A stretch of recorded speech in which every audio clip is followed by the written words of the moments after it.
Hi, everybody. It's episode 443 of PodQuest. Hey. It's Wednesday, February 8th, 2023. I am Chris. With me is Walnut. Hi, yeah, it's me. I'm here. Yeah. I definitely, for some reason, looked at the date and said, it's not February 8th. It's much later in the month than that. And then realized, like, oh, no, it is actually only the 8th. You know, yeah, it's only the 8th, which is nice. It's nice. It certainly feels much later. It does. It really does. Like, let me tell you, this month is, like, really throwing me off because of, like, where paychecks are and things like that, because of it only being... Because we had Did I have 3 paycheck? No. December was a 3 paycheck month, and things are all messed up, and so I'm like, my first paycheck isn't until Friday for this month, and my last paycheck isn't until the last Friday of the month. It's just all wacky. Oh, yeah, no, that is kind of... Yeah. Yeah, I mean, I get paid just on the 15th and the 30th. Or in this case, like, I guess the 28th, if the 28th is a weekday.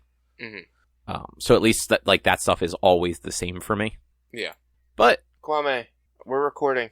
Alright, go ahead. Walking around playing videos. Yeah. I was wondering, I couldn't tell if that noise was coming from your end or my end, so thank you. No, yeah. My microphone seems awfully, sensitive today for some reason. Like, there's a whole bunch of, like, weird little, like, staticky background noise coming through. Mm-hmm. Which is always fantastic. But anyway, what's on the agenda? So, on the agenda, we're going to quickly talk about, the Nintendo Direct, the first one of 2023. I played 2 games over the course of the past week, or I abandoned one and I played another one. Then me and Cobb actually made it through up to at least episode 3 of The Last of Us, so we're going to talk about those couple of episodes. Cobb, you finally watched and finished Flash Season 8, which I promise you, I don't have a lot to remember about that. I just have a few comments, so nothing as well crazy. As Lockwood Co. And then, depending on how long it takes, we might talk some anime talk. Yeah, that all seems accurate. Yeah. So, you got to watch the Nintendo Direct? Yes, I did. I was able to watch it. What did you think? I was pleased with what they had showed in this Direct. I can't remember if, like, they've previously shown... They probably have, like, shown, like, teaser things of Pikmin 4, so we actually got to see gameplay and whatnot this time. I thought they showed us a little gameplay before, but now that you say that, maybe they didn't. I can't remember, but it's Pikmin. So, like, there's not really much to show with gameplay, because it's Pikmin. Now there's a dog. And there's Ice Pikmin, so, like, it changes things up. So, like, I was pleased with that, and I'm just going off a list of some of the things I can think of right now that aren't too major before we get into the major things. But, like, yeah, there was Pikmin. For me, I was excited to see they said Bat and Kaidos. I always called it Bait and Kaidos. The remakes of those, because those were games that I was super into back then. I never beat. Let's see. I'm trying to think what else there was. It was, like, not too major. Yeah, like, honestly, like, there were, like, a couple of, like, big things, and I'm like, that's cool. But a lot of it was just kind of like, there's a Samba de Amiga coming. Cool. People like those games. Like, that has, like, I call it a Battle Royale mode, but it's not a Battle Royale because it doesn't, like, shrink, but it's like a 1 vs. 100 mode, or free-for-all mode, or something like that. Yeah. Which I was like, that's ridiculous. Yeah, they gave new dates for Advance Wars after it being kind of indefinitely delayed there for a while. So that's now coming out in April. Yeah, which is sweet. I was looking forward to Advance Wars, the remakes for Advance Wars, because I loved those games back in the day. We got gameplay information for the Bayonetta prequel, which no thank you. Nothing against the actual art style. It's more about the dual control scheme where you control both characters at one time. I can't do that. Yeah, no thank you. Yeah, no, I get that. Yeah, a lot of what they showed, it was like a lot of DLC, a lot of sort of like side stuff. Yeah. Getting new characters for Fire Emblem, new characters for Xenoblade Chronicles. A new region to just hang out in Splatoon 3. They showed us more of the next drop for Mario Kart. Birdo's going to be a playable character. They showed us a new racetrack, things like that. But then they had, like, some actually pretty big showcases or announcements. They actually showed us a Metroid Prime remake. Yeah, which was pretty... It came today. Like, it's out now. You can buy it on the eShop for $39.99. Digital today, physical on the 22nd. Which, like, I think that's reasonable. Like, a nice little, like, hey, here's this game. Little bummed it's not the trilogy. I hope they're not just going to, like, drip feed us these games. I hope they do some sort of, like, I don't know, that's probably what's going to happen, is it's going to be drip fed, it's going to be 1, 2, it's over the course of the next year and a half.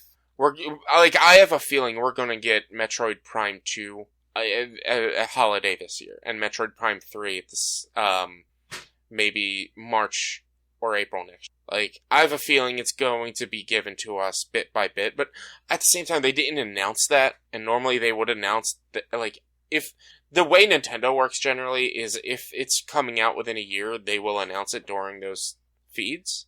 And so, like, who knows, unless they're trying to stealth drop it. Yeah, and, like, I am really wondering, like, are they just going to give us, like, one of these games every handful of months? Because the reports are, like, the trilogy was remastered. Like, people that have, like, sources at Nintendo say, like, multiple different, like, outlets, these games are done. Like, there's no reason for Nintendo not to release them other than they're just holding them to have content to release. Just like some of the more recent Zelda games that are, like, locked on, like, the Wii U or GameCube. Like, they have Wind Waker and Twilight Princess and stuff that they can release when they want to. They're just holding it for, like, a rainy day, essentially. Mm-hmm. My biggest fear is that they're going to release them each piecemeal maybe every 6 months from now. So we'll get the next one in August and the next one again back in February. And then 6 to 10 months after that, maybe holiday next year, we get a collection of all three for $60. I could see them doing that. Though I could see them not doing it for 60. I could see them doing that one for, like, the 70 or 80 because it's, like, the three games that were all piecemeal at 30 or 40. Yeah, but, like, the idea is essentially you're saving at least a third of the price minimum by waiting a year and a half. Like, I fear they're going to do that, but I mean, it's Nintendo. They might do that. But I was excited to see with that, you have different control schemes. You can either have the classic GameCube control style, or you can have, like, a dual analog control style where you can look around with one stick and move. Which, just a little bit of, like, a side tangent. I was from listening to a couple of podcasts. Apparently, they did not include that with the GoldenEye release in Switch Online. So on the Xbox version of GoldenEye that they released that, like, doesn't have online play, you can easily remap the controller. On the Switch, you can't. You actually have to do it at the system level first, and then go into the game and change some settings there. Like, it's very unintuitive to get it to be anything even resembling usable. Yeah. So it's nice that they did the work for Metroid. I think they didn't really do the work for the Mario collection. No, that game's still controlled kind of poorly. Yeah. But, like, I'm glad they did that because it's such an old school style of first person game that, like, anybody who didn't play it, it was like the control stick moved you forward and back and turned you left and right. It wouldn't, like, I mean, we've had these arguments on my Discords. It was tank controls. Like, you couldn't really turn that well unless you were locked on, and then I think there was a strafe button. It wasn't great. It wasn't great. They were like, I just recently played Metroid Prime, so that's the only reason I can confirm this. They were like tank adjacent. You're right. Like, they weren't quite the full, like, you have to hold left to face left to then hit forward. Like, because it was the analog stick, there was a little bit of fluidity in how you could, like, move, but there was no actual aiming up and down unless you planted yourself in a position and held the one trigger button.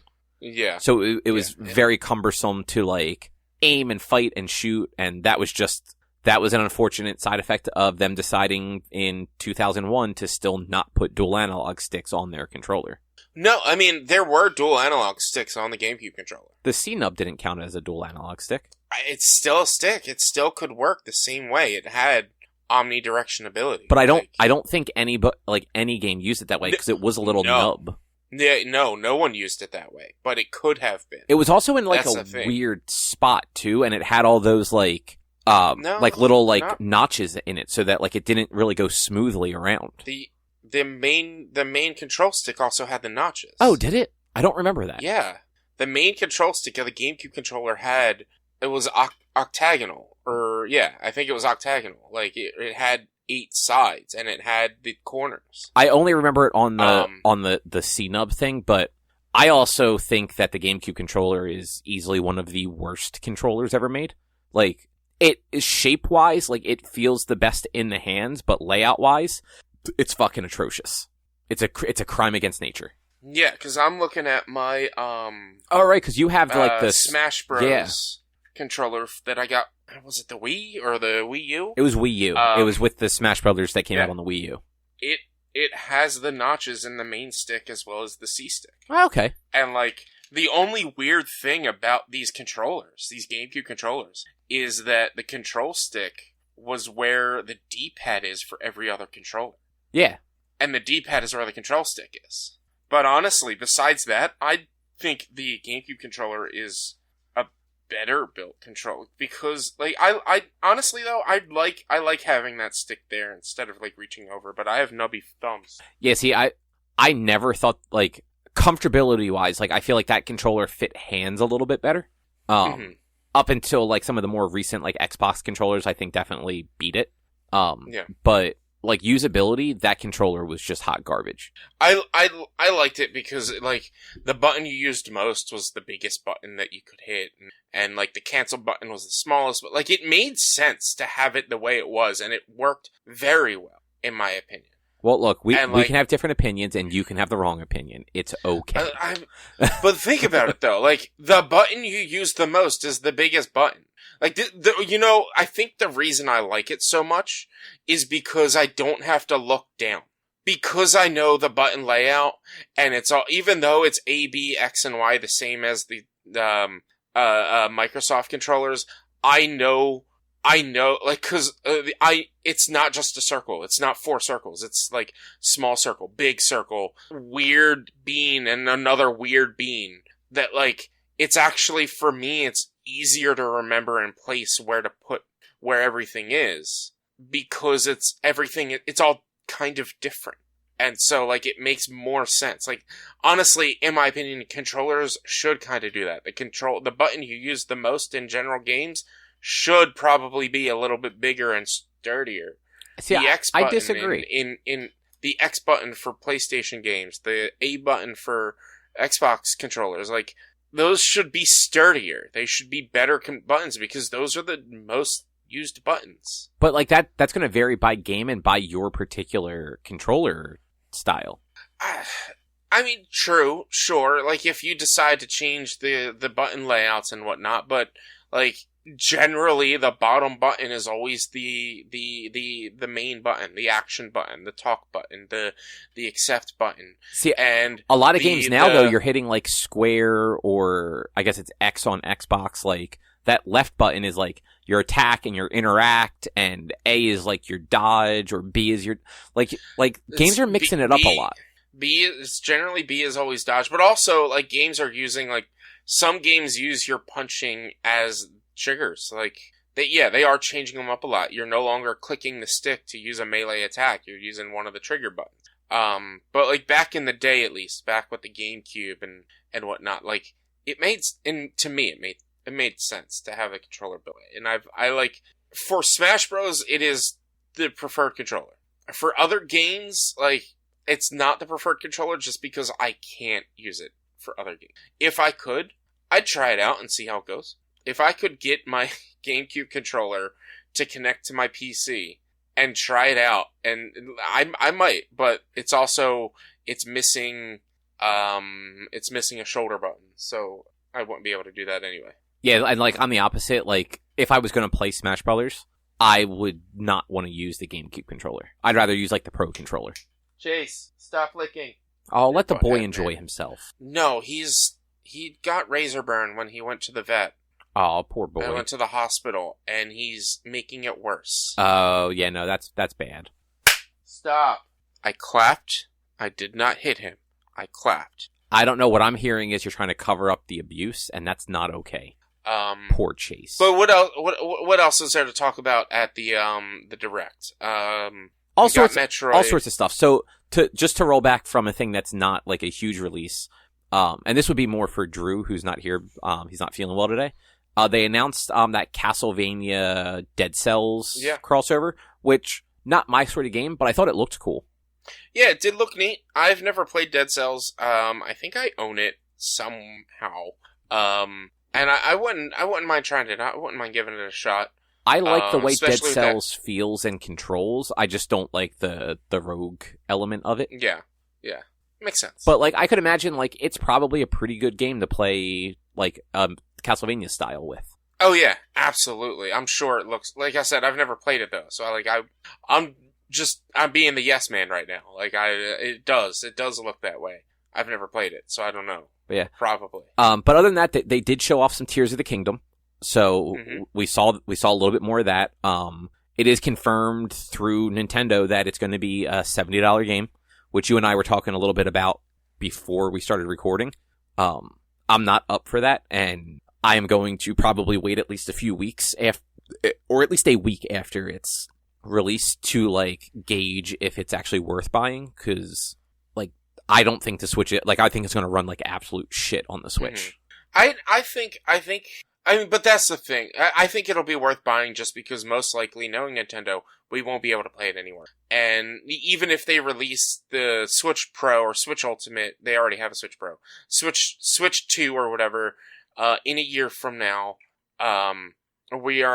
it's possibly not going to be backwards compatible. It's possibly not going to be able to play this game. That's fair. So, like, and it's a Nintendo game. It's not dropping in price. Yeah. So, like, they do have sales, and they do have sales on their big-ticket games from time to time. You can wait for a sale, for sure. And I would, honestly, in my opinion, I would suggest that. I've gone on a slight rant on Twitter. Not major rant, but just like a slight, this is why game prices are too high anymore. And they are. Video game prices are too expensive. Like, Nintendo upping the price of Breath of the Wild to, or whatever, what is it? Tears of what? Tears of the Kingdom. Tears of the Kingdom.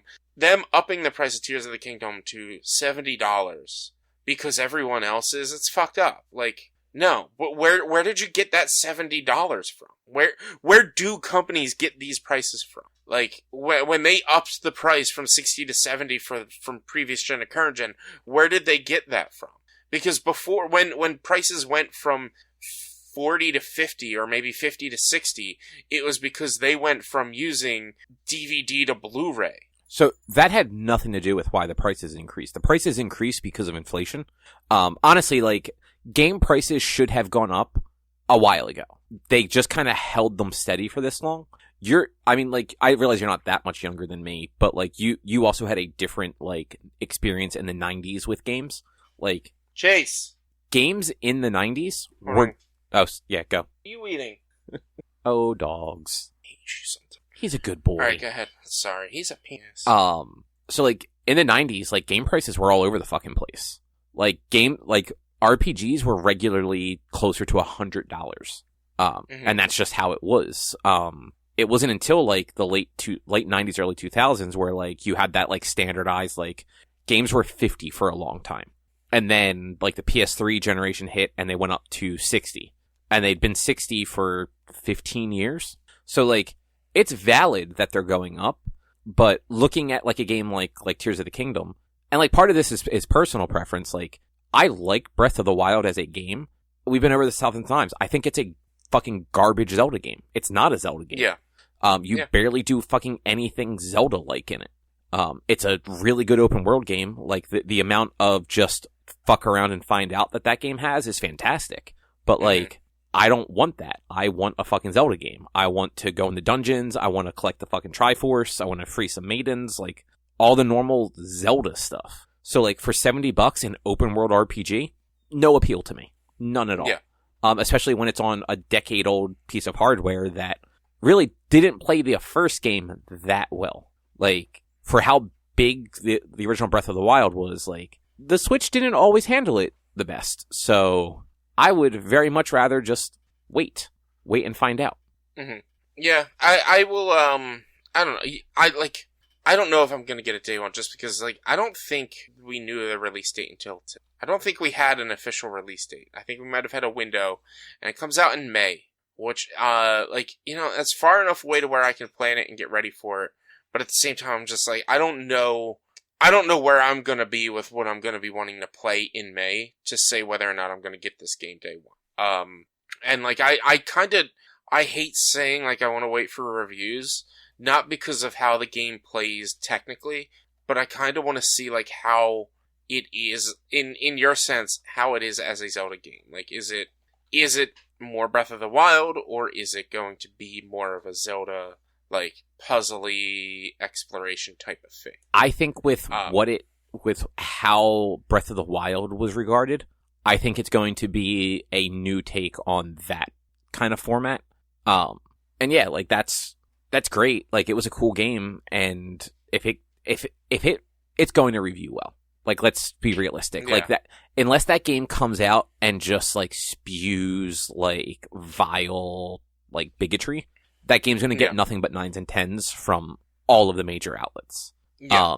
But like you said, kind of like, depending on what the reviews say, what the gameplay is like, how the game performs, that's where I'll probably make my decision of, yes, I want to buy this within the first week or so, or, nah, it's cool, I'll just wait. I did the same thing with, what's the first Zelda? Like, the first in the timeline, Skyward Sword. I had, like, when that game originally came out, I just didn't have any interest in it, so I didn't get it. And when they re-released it on Switch last year, I want to say, 2022, maybe 2021, I did not get it right away then either. Like, I happened to see it on, like, a sale, and I'm like, all right, this is cheaper. I'm going to grab this, because I never played it. Like, I've heard mixed things, but, like, at this point, it's cheap enough, and it apparently runs decent on the Switch hardware, so let's see what it's all about. Yeah, like, I'm at the point of, like, unless you absolutely feel like it's a must-have for you, just wait for it to go on sale. Don't buy it. Don't, like, I'm not gonna, like, say, like, don't pre-order a game. Like, if you know you absolutely want it and you want to play it, go for it and buy that thing, pre-order it. It's your choice. For me, when it comes to a game, if I'm on the edge, I'm not on the edge as much as you are with with Legend of Zelda, but I am still, like, a little teetering. I'm like, alright, I can wait for a sale, because you're right, $70 is a wild price for a game that it potentially could just be a rehashed Breath of the Wild. Like, who knows actually how much additional work they put into building the engine and the world for this game. Exactly, like, and until we kind of see that and know whether or not it runs well enough that it's worth spending $70 on, like, vote with your wallet. I mean, you can slide on rails. So, like, they added that, but yeah, like, we don't know what potentially new. We don't know what added physics things may be done. We don't know, like, how things are gonna work. Like we just don't know until the game comes out. Yeah, exactly. And it's not worth just blindly, like, sure, let's spend that money and find out. Yeah.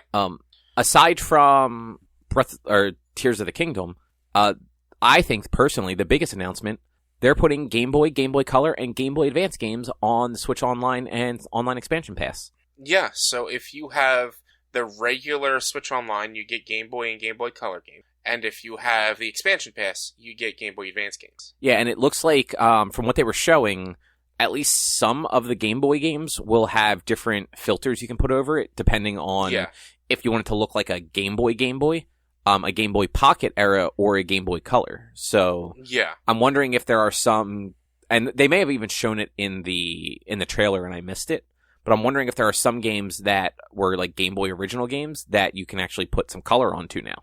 Well, I know, but this might have just been programmed into, like, the Pokemon games. Like, Pokemon Red and Blue, I don't think were color games. They were basic Game Boy games. And if you put them into a Game Boy Color, they were colored their game.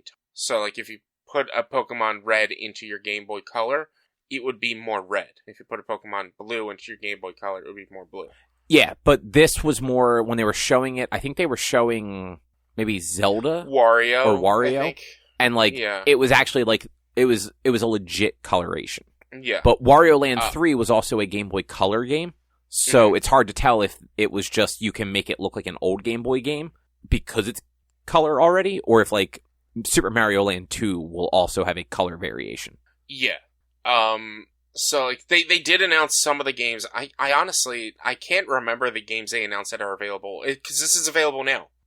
If you have those, services, you can download that stuff now. I can't remember some of the stuff as what's going to be available, or what's available now, and I honestly can't really remember much about the GameCube, or the Game Boy stuff that's coming up in the future. But for the GBA stuff, we're going to get a Metroid Fusion. We're going to get Golden Sun. Eventually. Like, that's down the line, probably, like, next quarter or something like that. Pokemon trading card games coming to the Game Boy eventually. Yeah, Pokemon trading card game, which, like, okay, sure. So yeah, they're pushing a lot of these out there. Like, you're going to get Kirby's Dream Land on the Game Boy. Metroid 2 on the Game Boy. I'm trying to remember. There's the Gargoyle game from Breath of Fire. And I can't remember. Like, I think those were mostly just the Game Boy stuff. I can't really remember a lot of the. Link's Awakening's coming for Game Boy as well. So I have the list of the games in front of me. So Game Boy Color. It was Super Mario Land 2, Link's Awakening DX, Gargoyle's Quest, Game & Watch Gallery 3, Alone in the Dark: The New Nightmare, Metroid 2: Return of Samus, Wario Land 3, Kirby's Dream Land. And then for Game Boy Advance, you had Super Mario Advance 4, which is Super Mario Bros. 3, which apparently actually has additional levels in it now. WarioWare Inc., Kuro Kuro Kurin, Mario Kart Super Circuit, Mario and Luigi Superstar Saga, and The Legend of Zelda Minish Cap. Right. Superstar Saga. And they also, I think it was for the Game Boy Color, it was Legend of Zelda Seasons and Time or something. I can't remember. Like, it was, they were doing the whole dual release again with those Legend of Zeldas. It's an upcoming, or for some of the upcoming stuff for Game Boy and Game Boy Color. Right. So yeah, there's a lot coming out with those, which I'm pretty excited for. Yeah, I have a lot more nostalgia plan for those. Yeah. I have a full family plan, so it only costs me $10 a year, and everyone I'm with $10 a year to get all these. So it's totally worth it. Plus, on top of that, like you said, they showcase some of the upcoming release for Mario Kart and things like that. Like, I think that this expansion, if it wasn't worth it for you before, it should probably be. Not you, Cobb, specifically, you, the general public. If it wasn't for you before, it's probably for you. Or at least, it's at least getting closer if you were still holding out. Like, I think for some people, there's probably a few games on the platforms that, like, haven't quite hit it yet. I feel like if they had put any Pokemon from Red and Blue through the Ruby Sapphire generation, just one. Doesn't even have to be, like, multiple versions. Just one. I feel like it would be, like, a no-brainer for so many people because there aren't really legal ways to buy those games as of next month, I think. Mm-hmm. I think that's when the eShop shuts down completely. So, like, there are no ways to buy old Pokemon games when that happens. Even now, like, it's only kind of possible. I mean, I don't know the likelihood of whether or not that's going to, whether or not they're going to do the Pokemon games on this system. I don't know. I don't think they will, but, like, it would be cool to have those old school games to be able to play on modern systems. I mean, most Pokemon games were available through the eShop. Like, you used to be able to just buy them for the Virtual Console on the Wii and the 3DS. Now, because they got rid of that whole setup, as soon as the eShop goes away, all of those old games just become completely unattainable. Yeah.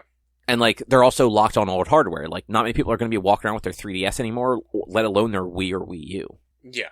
So, but I think that was probably it for the Nintendo Direct. They showed off a bunch of little stuff. You're not excited for Omega Strikers, the air hockey free-to-play game? No, not really. Yeah, I honestly, I think Drew might get into that game. But besides that, like, you know, there wasn't really much else. Etri and Odyssey, I've never even heard of those, but interesting. The one thing that I was, there were two things that I turned around and was like, no for.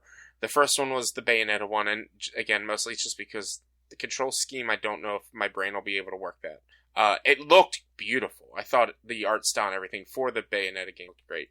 The other one that I was just no for, just because the art style was fucking horrendous, was Disney Illusion Island, that Mickey Mouse game. Yeah, that one didn't click for me at all either. Yeah, no. It looked like it was like a Metroidvania style co-op. John, none of it. I didn't like any of it.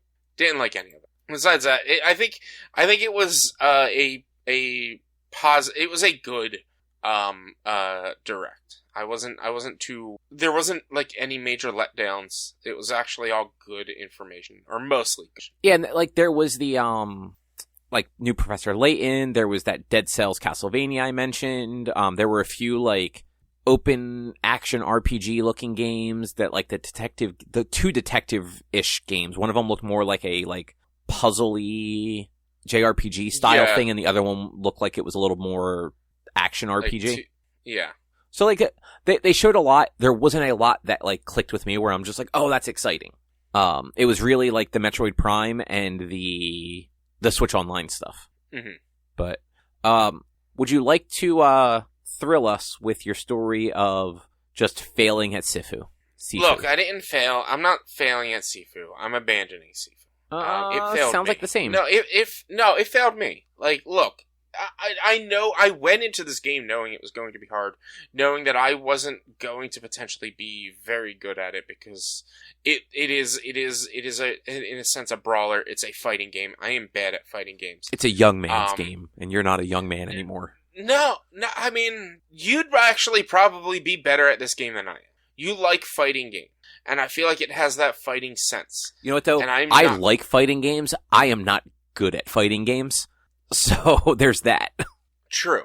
But like this, like I had a lot of fun playing Sifu. I really did, for the most part. Like there were some frustrating battles, but after I actually got the hang of it and learned it, it felt very satisfying.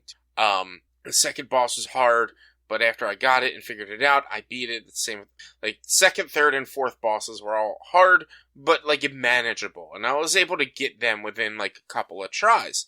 The problem with Sifu is the final boss. Cobb, when you go to work, yeah, do they ever tell you that you can't clock into work? No, because I don't clock in.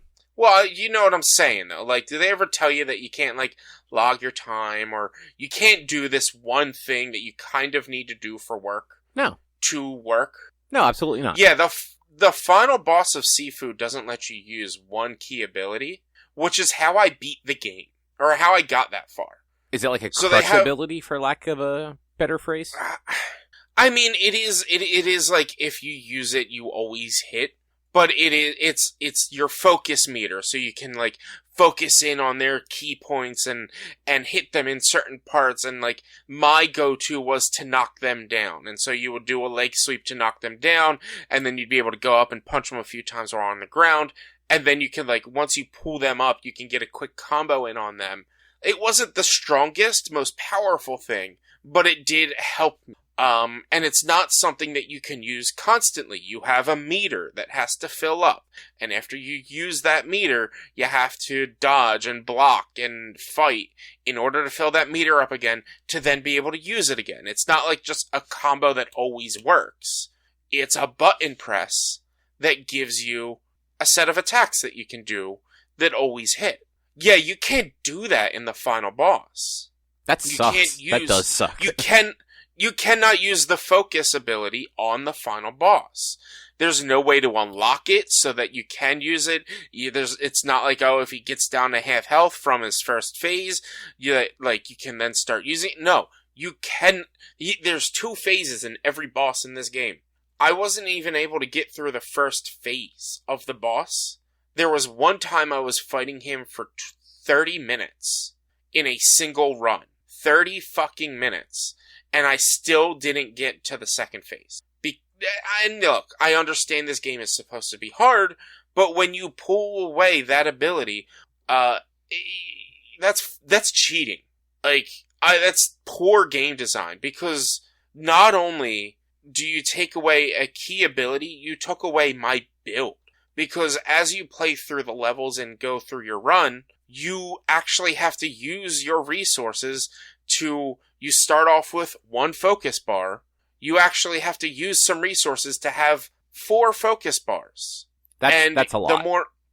So you have to use 3 of a limited quantity of thing in your run to be able to use that. Then there's another thing that you can use, like the way I built my character, built my run, the more you dodge and parry, you increase your focus bar more, which is that's how I built my run, was using focus, because it's there. That's what it's there for, is to build out the character and the playstyle that you want to play. So why are you going to not force me, but allow me to waste fucking minimum 6 or 7 resources to boost my focus ability, to not be able to use my focus ability in the final boss? Yeah, that does actually suck a lot. Yeah, that's completely, in my opinion, it's shitty design. It makes the game bad.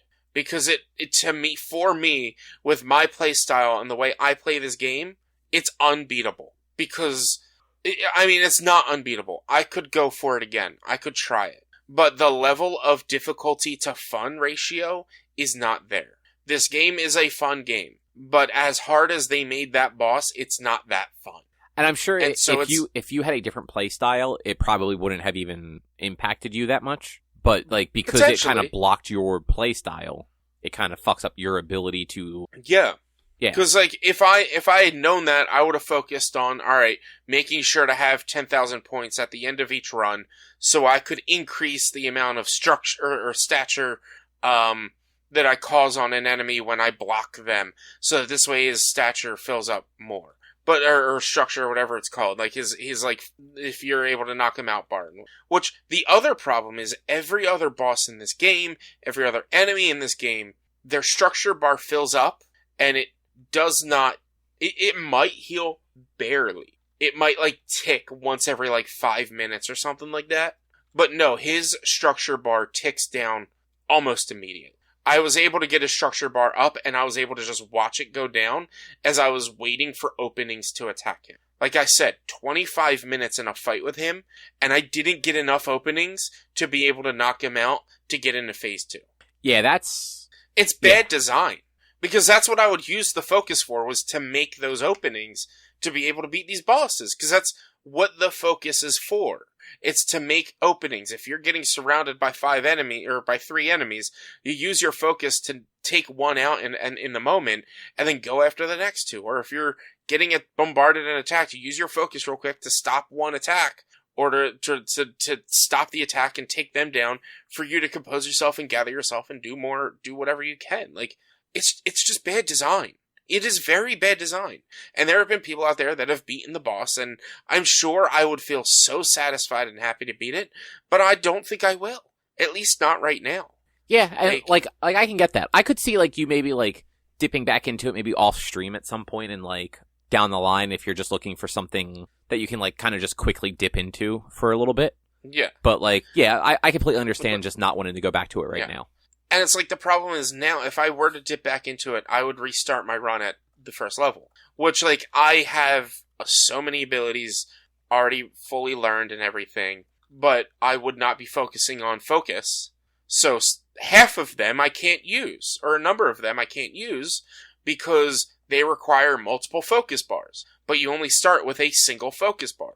But I wouldn't be grabbing any more focus bars, because I can't use it in the final fight. So what's the point? What's the point of focus if you can't use it? It was so frustrating, and so, honestly, it was a downer. It made me reconsider playing video games. Because I've had... reconsider playing video games? No, seriously. Over the past month, think about this. Over the past month, I played Mega Man X6, Mega Man X7, Mega Man X8. All 3 of them, one of them I completed, but it literally gave me a splitting headache. The other 2, one of them I got maybe more than halfway through and couldn't finish because it was, again, bad design, just bad. And the other one I couldn't even get past the second level because it was, again, bad design and just bad.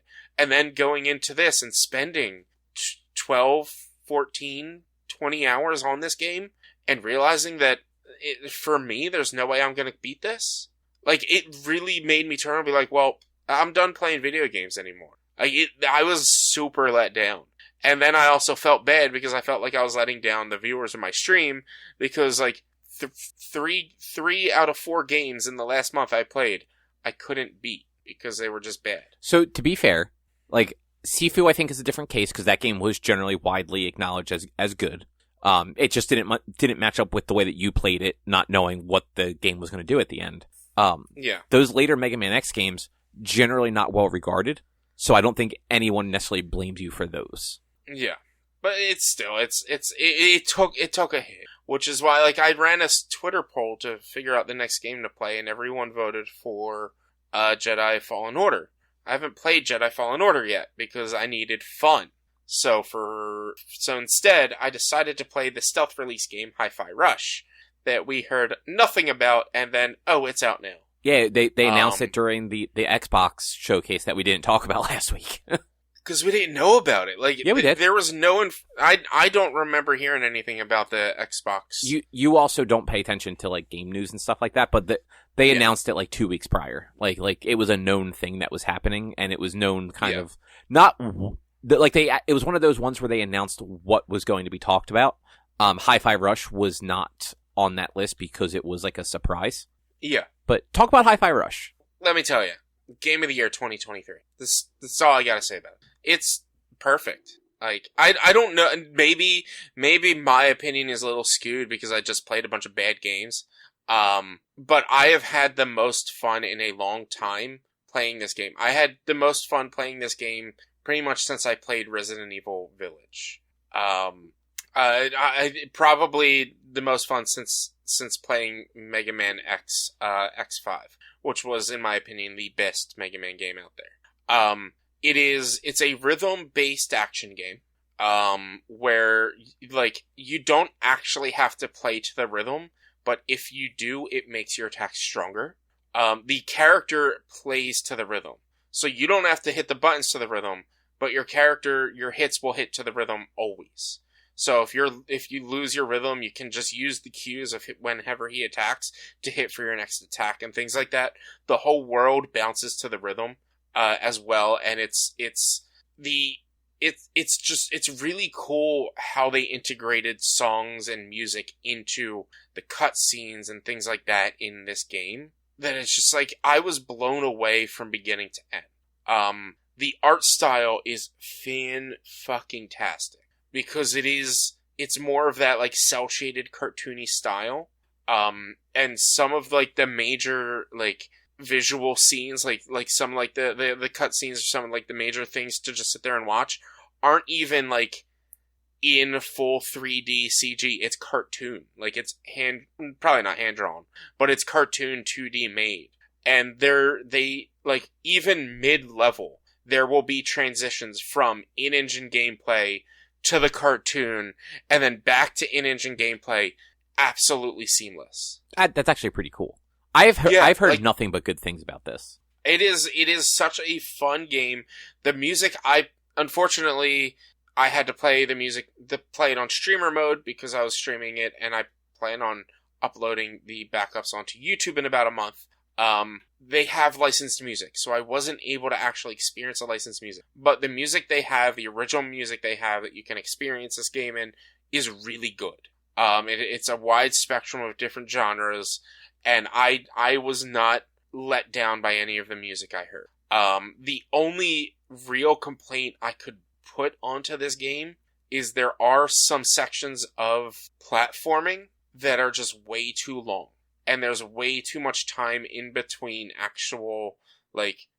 actual nitty-gritty gameplay of the combat system, and there's, like, too much time between battle to battle in some of these sequences. I had somebody jump into my stream, I think this was on Monday, who was in my stream for an hour, and I don't know if I got more than 2 fights in that hour. It was one of the more boring levels. And that was probably a little bit of my issue with a majority of the game. Like, anytime it's open to exploration and there's no dialogue going on, it is kind of just like the music is just the beat mostly, and like just a repetitive beat and style of the song. He moves the same speed that he would move if he's in combat. So the only way to actually move faster is to be using your dodge on beat in order to keep going faster, which, in my opinion, can get a little annoying because then you're just constantly hitting the dodge button the entire fucking game, which some of these levels took me over an hour to beat. So that's an hour of consistently going tap, tap, tap, tap to move. But, like, besides that... So it's goaty, but it sucks, apparently, because you have to tap, tap, tap too much. No, you don't have to. That's the thing. You don't have to. You could just run around. It's just a little bit... I wish they sped up the movement when you're out of combat. They made it a little bit faster, or just made the platforming a little bit more enticing, because the platforming wasn't that, like... It wasn't bad. But it was the weakest point of the game was the platform. Okay, that's fair. But yeah, it was great. The story was fun. It was whatever. Like it wasn't like the greatest story in the world or anything like that. It's fine. Like it explains why music is the running force of the game, and it was kind of like, oh yeah, I kind of knew that these two characters had something going on, like, pretty much immediately, and, like, it wasn't anything special. It wasn't anything to, like, run home to, but, Robbie Damon, is the lead character. He voices Chai. Oh, that's cool. Who I didn't realize that was him until more than halfway through the game when I heard him screaming. And I was like, oh fuck, that's Robbie Damon! But yeah, I had an absolute blast playing this game. I think it's super fun. Did you finish it? Yeah, I beat it last night. It's only about a 10-ish hour game for story. Completionist, it's a little bit longer, and I do plan on going back to it. But like, it's just going and playing through the levels again to unlock things that you couldn't unlock before. And then there's like some challenge modes and things like that, and for me, when it comes to single-player games, I'm not always 100% into the challenge modes, or into, like, sticking to that stuff. I had fun with this game, but I really wanted to get into Jedi Fallen Order. I needed color in gaming, even though I'd just gotten done playing Mega Man X games. I needed actual color in gaming, and this game is bright, man. It's got such good style, it's got such good art that it was very refreshing. And I needed to play something that everyone's talking about right now that was good in order to be like, alright, let's play video games again. Sorry, I was trying to get Ben to leave stuff alone that he was getting into while I was listening. Yeah, I get it. Dogs. He picks this time of day to get inquisitive about things that are near him all the rest of the day. Yeah. But yeah, I downloaded Hi-Fi Rush. I just haven't had a chance to try it yet. Yeah, I mean, I don't know. I don't know your feelings on like rhythm games. I do know you're not a big combat person, so this might not be the game for you. Well, it depends if the combat's actually good or not. The games that you think have good combat, I do not think have good combat. That's the difference.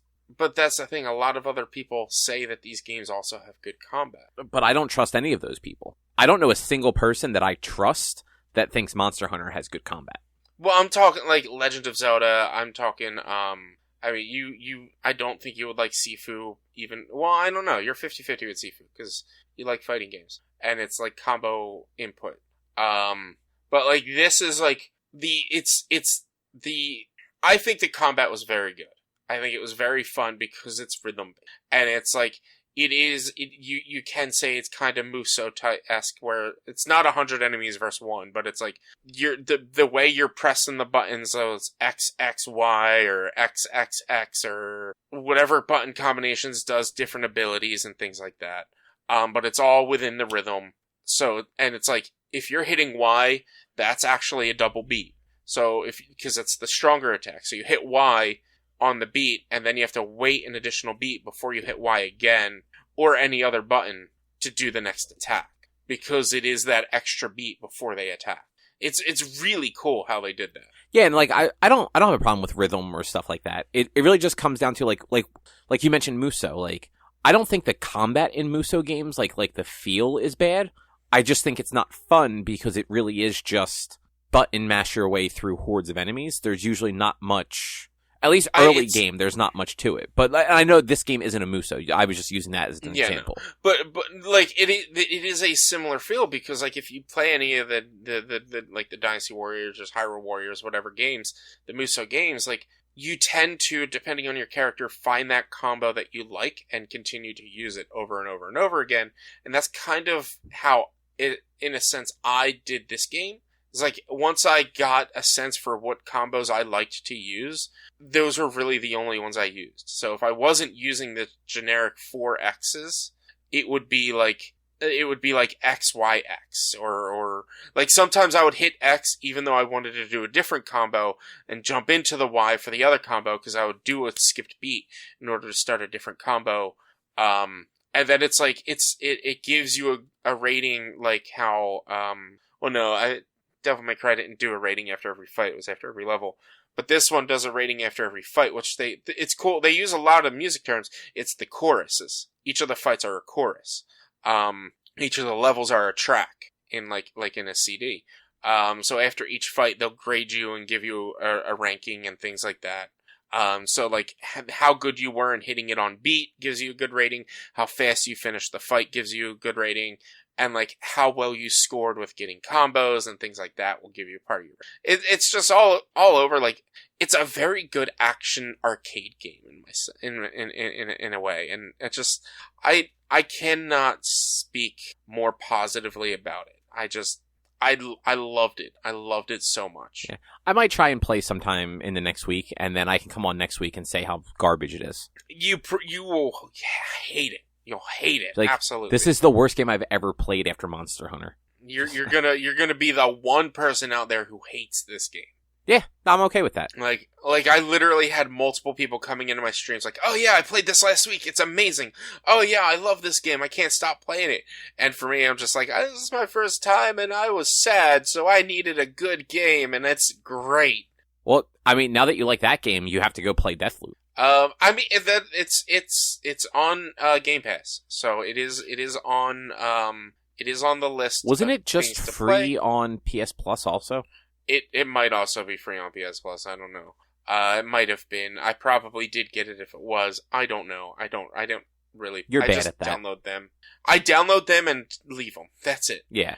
But for legitimately, the next game is going to be Jedi Fallen Order, and then after that, Tales of Arise, because that's been a game I've really, really, really been wanting to play. Is Tales of Arise. So yeah, Jedi Fallen Order is really good, and yeah.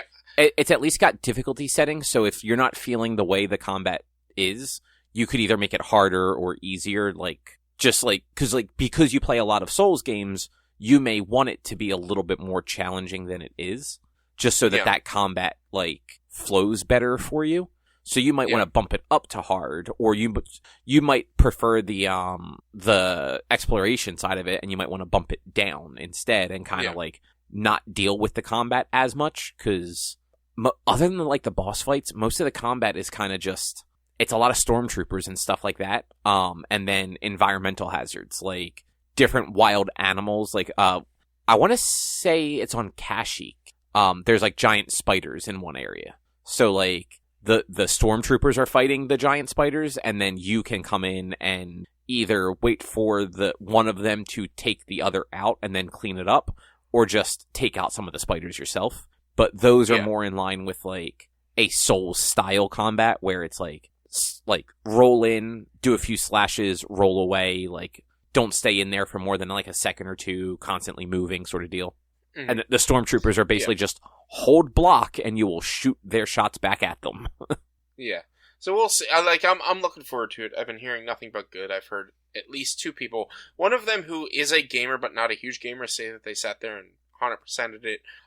So it's I'm great, another good game for me to play, and it's also probably within my difficulty level of what I'm looking for.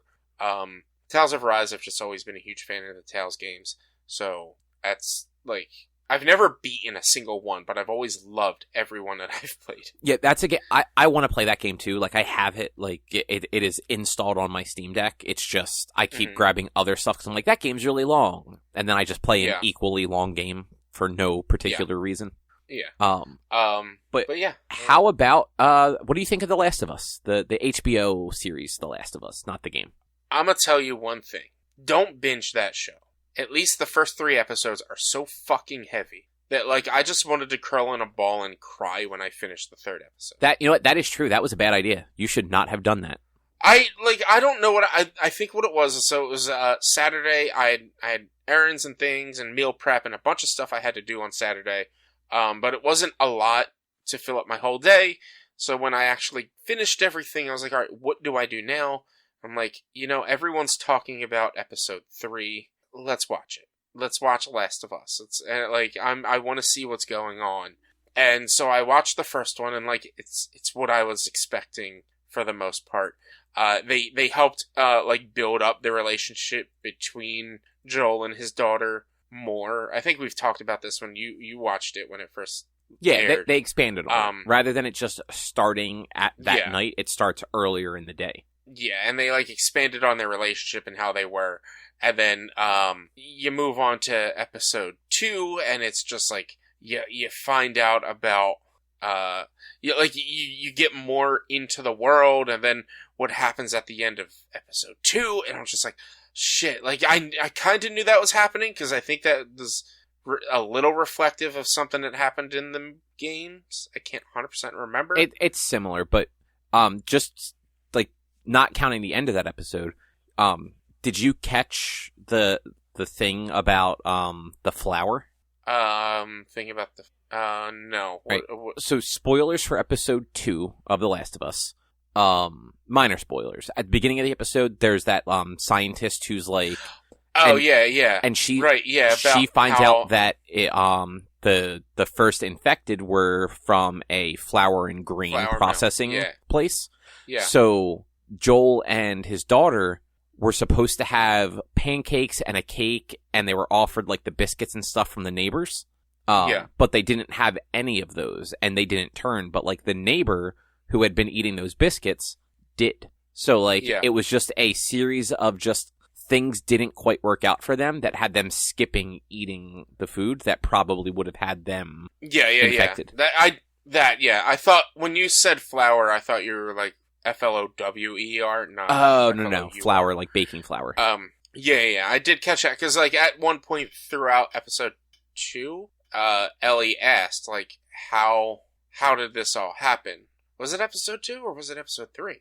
It was episode 2 because they're not really in episode 3 all that much. Yeah, they're not really in episode 3. So it was episode 2. Ellie was like, "How did this all happen? What happened?" And he was like, "Well, they think it was in flour," and then they mentioned the flour plant in the previous one, and I do very much like how it's transmitted, how the way they show that it actually comes out of their mouth and into the others. It's not spores in the air. They're never going to have to do the wear a gas mask thing. Yeah.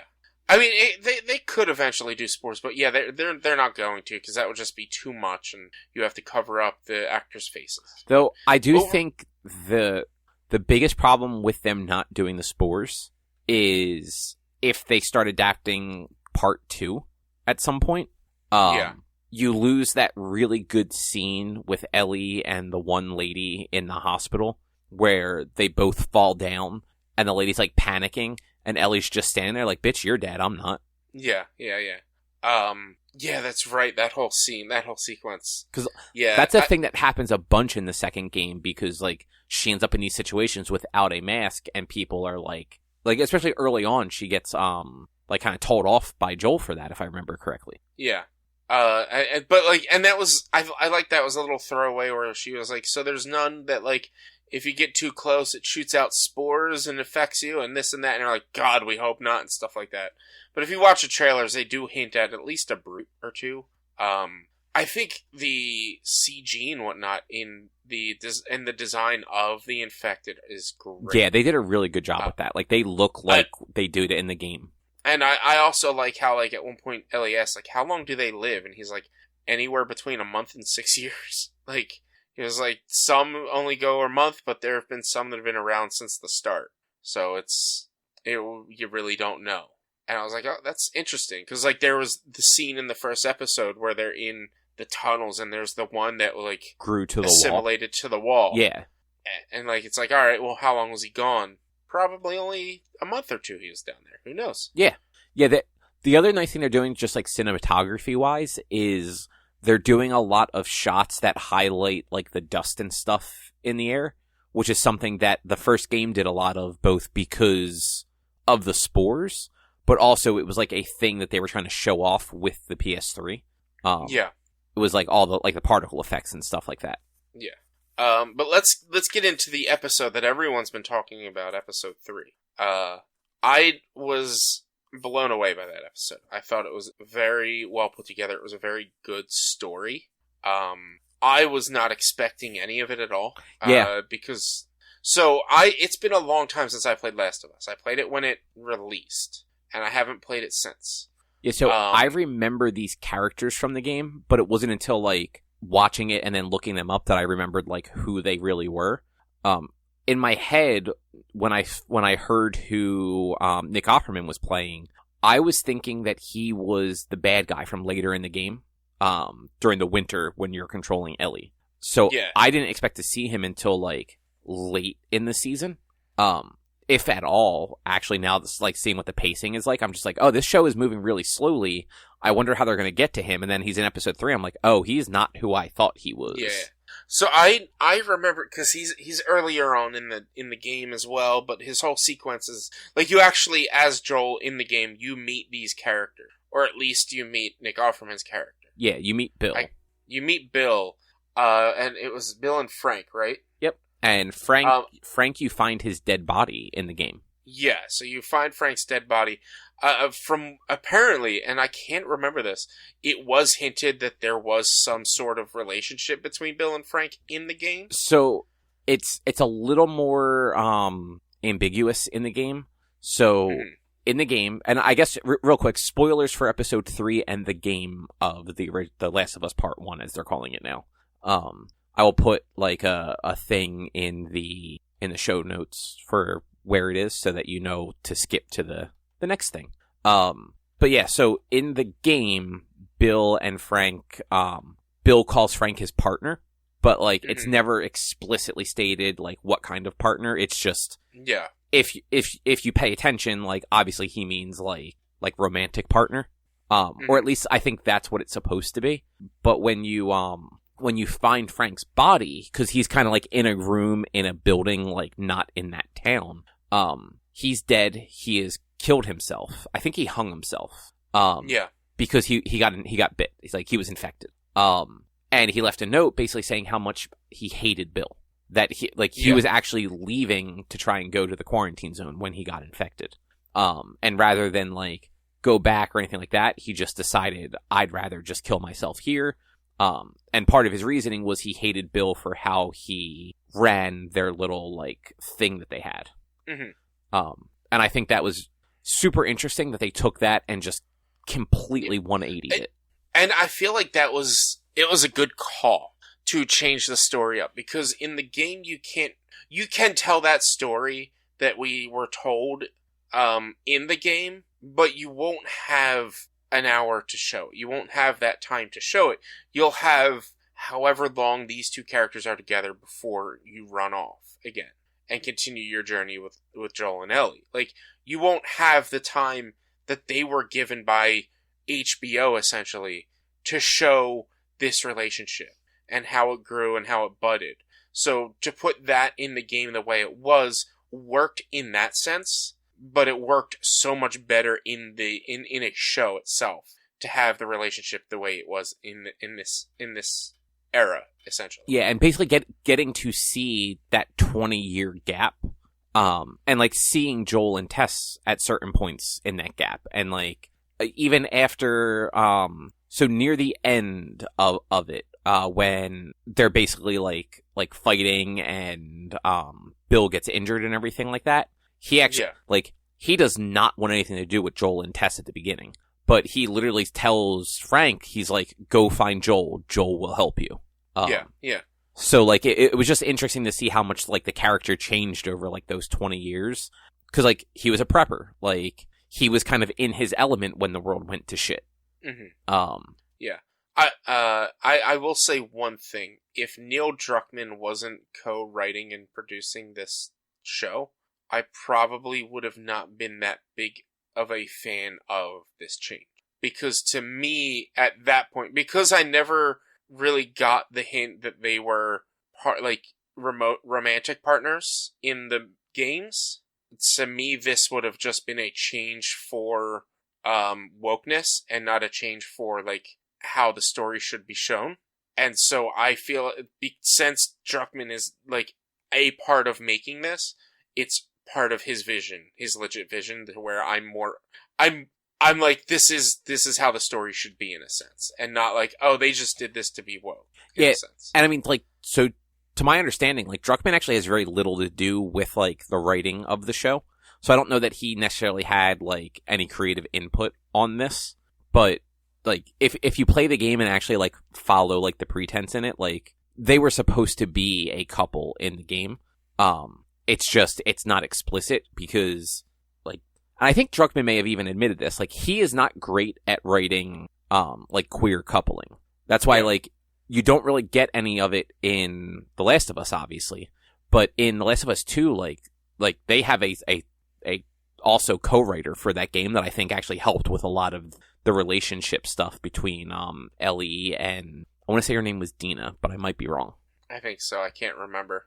But that episode was just even taking out the romance aspect, even if you look at it as not a romance, it was just a really, really well done episode about people kind of coping with the apocalypse in their own way. And just kind of watching, like I said, just watching the change in Bill's character from kind of this prepper, wants to be left alone to, opening up and becoming dependent on Frank in a lot of ways. Yeah. It was such a good episode, and it had me I just watched the first two as I was watching that, and I was just oh my god, oh boy, I am just sad now. Yeah, and there were a few times where you thought something was going to happen, and then that it would jump 3 more years, and they'd still be together and still be okay, and yeah. So I thought the emergency was going to be when they were under attack. I thought when the music played, because the music played at the end of the first episode, and so I thought that music playing right there was going to be the attack, and them letting them know hey, we're under attack, we need help. And so I thought the next episode or the end of the episode was going to start with Joel and Ellie getting there with the place in shambles or something. Because if I remember correctly in the games, there wasn't really a good ending for Bill in the game. There was a horde of zombies coming in or something like that. It wasn't hunky-dory in a sense. He didn't have that sort of happy ending at the end of it in the game. I can't 100% remember that. Like I said, it's been forever since I played it. Yeah, and it has been, I haven't played the first game since 2013, and the second one since last year, 2021, right? Or was it 2020? I don't remember anymore. Yeah. I think it was 2020. Yeah, I think it might have been 2019. No, it was post-pandemic, because they pushed it back at one point. Okay. It was 2020 because it was before the PS5 came out. Okay. Wow, holy shit, it was almost 3 years ago. But yeah, that show is doing very well. I'm probably generally going to be a week behind on it. Probably not going to watch the episodes until the Saturday after, just because it's how timing will work for me. That's fair. And you stream usually on Sunday, evening, afternoon, right? I can't watch it live because I don't know what time it goes up on HBO. 9 o'clock. But I can't. So on HBO Max, it goes up at 9 o'clock as well, on the apps? Yeah. Okay, so then, yeah, I'm usually streaming or getting ready. If I'm not streaming, I'm getting ready for bed at 9 o'clock on a Sunday. But by getting ready for bed, I just mean I'm chilling there watching TV or watching other streamers. So, it's not something that I really think to, oh, let's stop and watch. Because I have a mentality of I can't watch it till the next day anyway, because that's usually how it goes. Yeah, we usually watch it on Monday or Tuesday. It's actually releasing on HBO Max on Saturday this week, I think. Oh, because of the Super Bowl? Because of the big game. You can't say the Super Bowl. Legally, you cannot say the Super Bowl. You have to say the big game. It's not a big game, though. But it's the big game. You can't... I mean, we're small enough to where it doesn't matter. But legally, you cannot say the words Super and Bowl when referencing that game because the NFL could sue you because they own the copyrights to those terms. All right, so it's the Super Bowl, then. The Super Bowl? Yeah. I'm not calling it the big game because that's stupid because it's a mediocre game at best. Well, that's why, like, if you ever listen to the radio, they're always saying, like, oh, the game party or the big game party or Preston and Steve, their local radio show to us, they did the Soup Bowl party once, and so people brought in soup bowls for it because you cannot, if you cannot use it in a commercial sense or just you cannot say the words or you could get sued. That's why even like most TV shows, like they have to get the rights, and they probably have in the credits like the rights to say it from the NFL or something like that. It's ridiculous. It's the dumbest. Yeah, no, I just looked this up. I didn't realize that was like a real thing, but it is legitimately a real thing. Super Bowl and Super Sunday are both copyrighted by the NFL. Yeah. What a bunch of douchebags. Yeah. If you say that on media, you could get sued. Or at least, like you're not going to get sued. You're going to get like a copyright infraction against you. Yeah.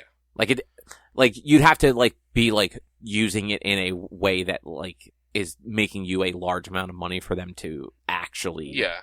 It's like when you get a copyright strike on Twitch or YouTube. Yeah. But you want to move on from The Last of Us? Yeah. Let's talk about. I mean, however much of the Flash you want to talk about, I think that season was very vanilla. It is by far the most disappointing season of The Flash I can think of, and that's including the weirdly hyphenated like COVID season. Yeah. Can we just let Reverse Flash die, please?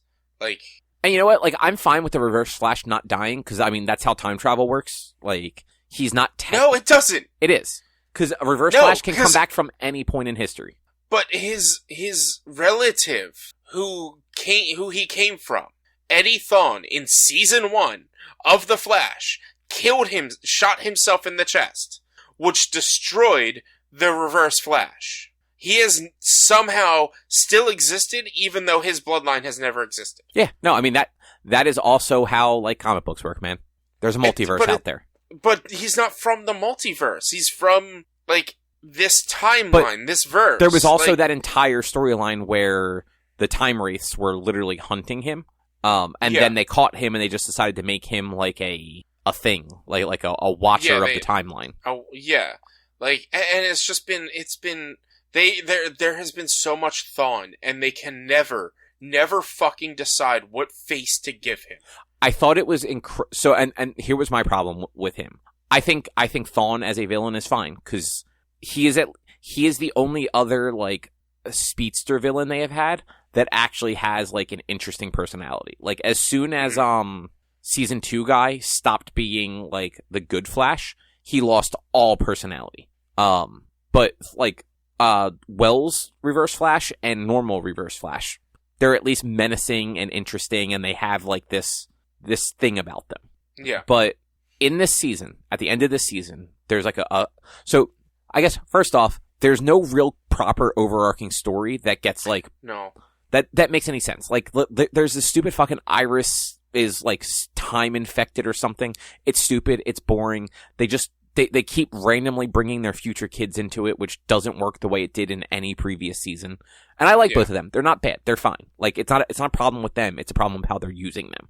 But at the end of this one, they have like an amnesiac time splinter of classic faced Thrawn, who is working with a woman from the comics who gets speed powers also.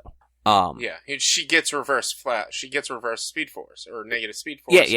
Powers and reverse. She basically can be the Reverse Flash, but she's good and not evil. Yeah, but at the end of this, like they do some stuff that Thrawn ends up getting speed powers too, and then the negative forces, because that's just what we fucking needed. Basically make that Thrawn evil Reverse Flash again, like give him all his memories. But instead of it just being that guy who is the original face of Thrawn, he rips off his fucking face, mask and all, like literally rips it off to show a new mask to face underneath that is the fucking Wells Thrawn. Fucking Tom Cavanaugh. And like, don't get me wrong, I love Tom Cavanaugh. That he needs to be important in the last season, but like, I'd rather him be important as a Wells than a Reverse Flash. Yeah, absolutely. Like, I know they're not, like, I would wish they could do it. I want them to bring Harry back for the last season. Yeah. I want them to show that when Oliver fixed, like, the multiverse, that, like, Earth 2 changed, but, like, him and Jesse were brought back in that Earth 2 as themselves. Yeah. Whether they do that or not, who knows? But, like, yeah. I think it's supposed to be a truncated season, so, like, hopefully he's good for it. The only thing I think they did well in this season, is kind of, like, bringing some of the past characters in for brief things. Like, they brought, the people back in the Armageddon thing. So, you had some of that stuff in the first half of the season. You had Thrawn, like, both faces showing up. There was that episode where people were, like, remembering like, they were being haunted by the Death Storm, or the Death Storm, or whatever he was calling himself. Yeah. So, like, you had Robbie Amell as Ronnie, but he was, like, an evil doppelganger Ronnie, and you had, like, the guy who played Eddie in the first season. Like, they did a good job with that stuff of just, like, hey, remember these people? But, like, everything else was just, like, the storylines were mediocre, it was such a bad season of television. I was getting tired of, like, it's, like you said, there's no cohesive storyline throughout. It is, like, it's quarterly Monster of the Week, or, like, it's basically split in thirds. The first third of it was, Dark Storm, or whatever, Dark Firestorm. The second third was saving Iris again, which is fucking just stop. Please, it was saving her the whole time, because when they think they got her, she then disappeared again. Yeah. And then the last third was, like, still saving Iris, but trying to understand why there's a second Wells, and then you finding out, like, oh, because of what he did for the timeline to save everything, the Wraiths gave him, like, his new body back, or whatever, and then, like, the finale of just Super Wells, and just, like, no, none of this works. It doesn't really connect, and Iris is now a speedster for some reason or something or other. No, this was not the season where she was a speedster. I thought at the end she had speedster powers again. Maybe she did. For the final fight, she did. She had speedster powers for the fight against Superwell. Because it was all four of them and Jay Garrett.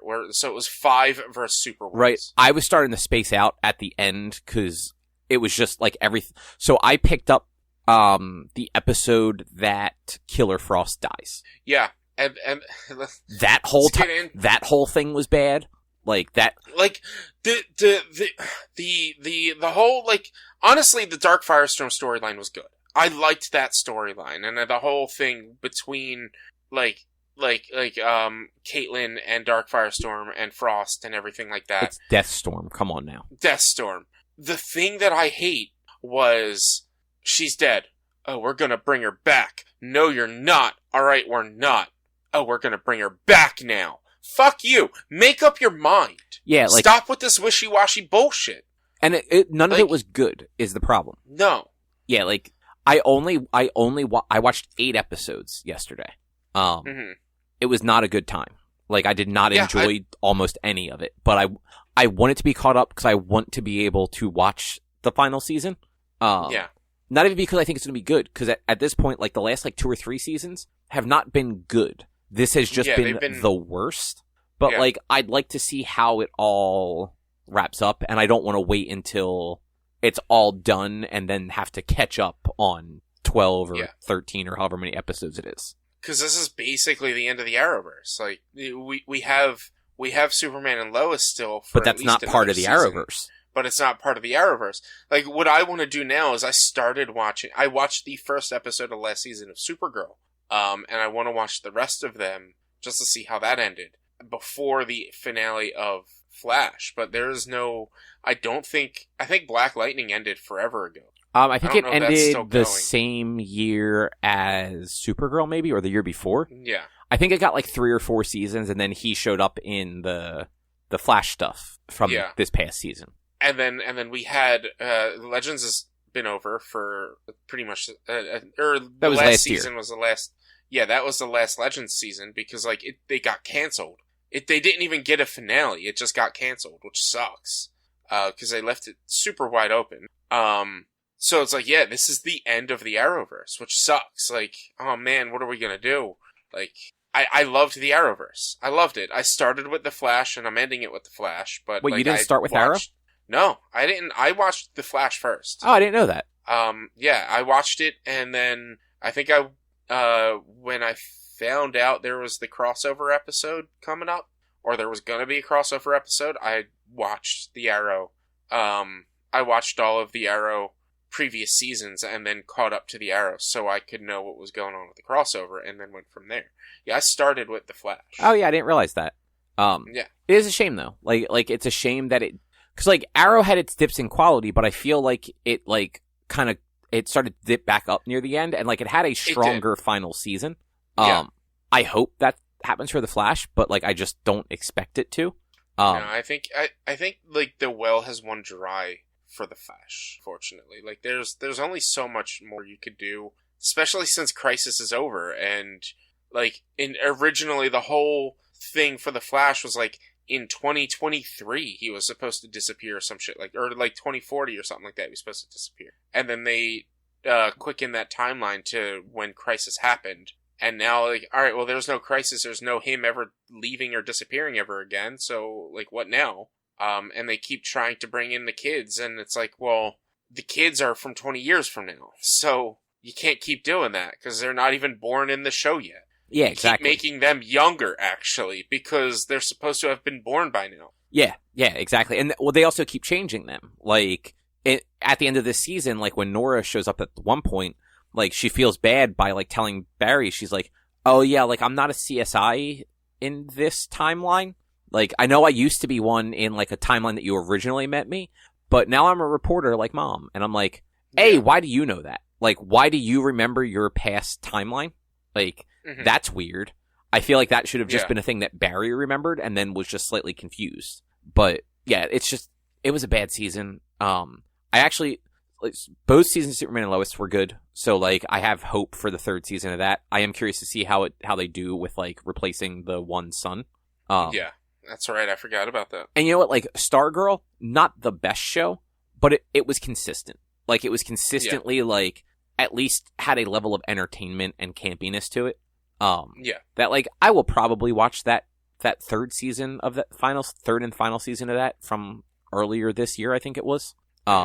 But, like, and, like, the CW isn't really doing stuff anymore, and with all the DCU shuffles, I don't even know what to expect out of, like, future seasons of Superman and Lois, or that Gotham Knights, Gotham Academy, whatever they're calling it, the thing that Diggle's supposed to be in, which, also, what a waste of fucking time with his character. Like, you end Arrow with him picking up a fucking box that glows green like a fucking lantern ring. Everyone's been saying he should be Green Lantern for a fucking decade. And then you change your fucking mind and you just write it off as a box that he never fucking uses. Well, no, like, they explain it is the Green Lantern ring, though. Like, they never flat out say it. But, like, it is. It was the Green Lantern ring that he decides. Like, I don't think it was actually the ring. The way that they describe it, it doesn't sound like the ring. It sounds like he had a choice to maybe go do some, like, crazy space shit, but he just throws it away and it just, like, vanishes in time. Well, yeah, because he's like, I like my kids. I like my life on Earth, and I don't want to be a guardian of the galaxy. Which, like, if it was a Green Lantern ring, like, he doesn't necessarily have to leave. Like, yeah, like, he would be the Earth's Green Lantern. Like, that's how Green Lantern works. No, Green Lanterns work by sector. Fucking Hal Jordan is just a shitty Green Lantern. They have entire sectors they're supposed to patrol. Fucking Hal Jordan just sticks to Earth because he's a fucking child. Well, maybe Earth should stop getting in trouble. A lot of other planets get in trouble too, and Hal Jordan's just a bitch about it. Do they really, though? Yeah. Yeah, they occasionally have trouble elsewhere in the galaxy. Honestly, the last, like, decade of Green Lantern, like, they're barely fucking on Earth. Yeah. Like, most of them are out in space, like, 90% of the time. You don't really see anyone other than like Hal on Earth, Hal or John. Like they kind of take turns. You don't really see any of the other ones on Earth unless there's like a big crossover happening and like the Green Lantern Corps shows up to help. Like Dark Crisis, I'm pretty sure when Dark Crisis ended, it was with like the Green Lanterns showing up and like adding like the core strength to like all the other heroes. Mm-hmm. Because that was a weird fucking event. Yeah. Nightwing's in charge of the Justice League now though, so that's cool. Only they're just the Titans. They're not calling them the Justice League. Right. I heard that like the Titans are now the new like major team up of DC. Yeah, like the Batman, Superman, and Wonder Woman. Basically, they're just like, we need to rethink the Justice League and like our places in it. So they went to Nightwing. They're like, you're the only person that we trust to do this. So as long as you accept it, we're going to make you the leader of all of the heroes. Weird. Yeah, that's just weird. I mean, Dick Grayson is like the third oldest hero for DC. Yeah, like that's true. And he is one of the few like non-powered heroes that has so many other heroes and is actually like respected by them. Like when in the most recent like Superman arc that was happening, Superman had to leave the planet like to go like help like another like race that was like descended from Kryptonians. Mm-hmm. Had no idea when or if he would ever come back, and he went to Nightwing to ask Nightwing to keep an eye on his son, who was like becoming Superman basically. Yeah. So like it does make sense that they went that direction. Yeah. But that's neither here nor there. So Flash season 8 was not good. I hope season 9 is at least a little bit better. But I also watched Lockwood Co. Mm-hmm. Which have you seen anything about this? I've seen that it's kind of spooky, but not. That's about it. That's a good way to put it. Yeah, it's a Netflix show based on like some YA books or something like that. It's got a really cool concept. So it is an alternate timeline where at some point around 50 years ago, something happened. They don't get into it in the series yet. I don't know if the books ever get into it or not. But something happened and ghosts start like being a thing to worry about. Only like it's not just like ghosts are haunting places. If they touch a human, that human just dies. Okay. And it seems like if they don't quite touch you, but like interact with you in a different way, you become like catatonic and there's no reversing it. Mm-hmm. Like at one point they showed this hospital just lined with beds of people that are basically just catatonic and have been for who knows how long. Okay. But so like they implement a curfew because these things are stronger at night than they are during the day. And there are like academies of people that, and I think it's one of those things where like younger people are more attuned to it, so they have like various abilities to like sense or detect these things. Then like as you get older, they start to like wear away. That's the impression I got, at least. Mm-hmm. But they use a lot of like common like ghost things, like warding them away with like iron and silver, like circles of salt, like so like. Everyone that's like a ghost hunter like carries around like a fucking like dueling saber, and they usually have like little bombs with like iron shavings in it, or like things of salt and that sort of stuff, so they can make circles to protect themselves. It's got a lot of like cool lore and stuff going in. And this show follows like a small agency started by like a young guy, and he brings on 2 other people. It primarily follows this girl, Lucy, who grew up in a different part of the UK, was forced into the academy by her shitty mother, had something go very poorly, and left that agency to go to London, and ended up falling in with like this much smaller one. Mm-hmm. And it's kind of like them trying to like make a name for themselves and survive like a lot of bureaucracy, while also like solving some like weird cases that end up being much larger than they expected. It was a surprisingly good show. The special effects were pretty good too. For like, I'm pretty sure this was like a BBC show that like Netflix bought the like US streaming rights for. So like special effects are good. Like the story was fun. Like we watched it over the course of like 2 days. I think it's only 8 or 9 episodes. Definitely worth checking out though. Yeah, I've seen some things about it. I've seen like visually, like some of the ghosts look pretty good, and like I mean I haven't really heard too much more about it besides just basically what I said. It looks good. It looks like an interesting series.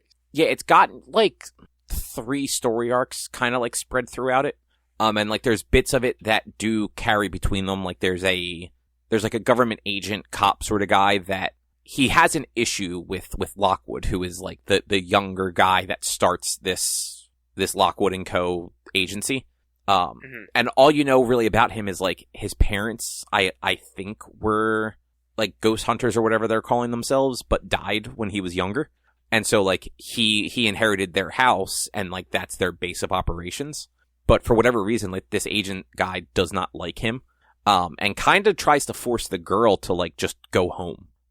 And she decides not to for one reason or another. But there's a lot of like cool things that kind of like come about with it. Some pretty good sword fights. Like they definitely did some good choreography with that stuff. And because it's like there are guns, like I think somebody might actually get shot at one point in the show, but it does tend to be like a lot of like hand-to-hand combat, because when these people are like coming to at odds with each other, it's usually because like they were trying to do something with like ghosts or like haunted artifacts. So like they have their swords with them, and so that's how they end up like dueling and fighting. Okay.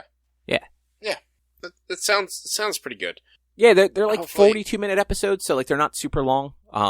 It's easy to like watch a couple of them and then like move on to something else for a while. Yeah. I was gonna try to watch the Digimon Adventure series. Like the new like the remake one? Yeah. It's not on Hulu anymore. I watched like 3 episodes and then it's no longer on Hulu. Damn it. Oh, that sucks. Yeah. But I'm gonna watch, because I've seen it all, but it's been forever. I've seen most of it. I'm gonna watch all of Trigun, because there's a new Trigun series. Yeah, well, I guess with that, would you like to have our little anime corner real quick? I mean, we could try do a little bit of an anime corner, but yeah, I was gonna try to watch the new Trigun series, because it looks weird and I want to check it out. Yeah, like I'm torn about it. I do want to watch it too. I kind of want to, like you said, I kind of want to sit and rewatch the original because it has been a very long time. Yeah. Yeah. But apparently, like Meryl is not an insurance agent in this one. She is like a reporter. Okay. And Millie, who was like the taller one, is not in it immediately, from what I gathered. So like I'm really curious to know like how many like Liberty changes they made with it, and if this is any closer to like the manga than the original was.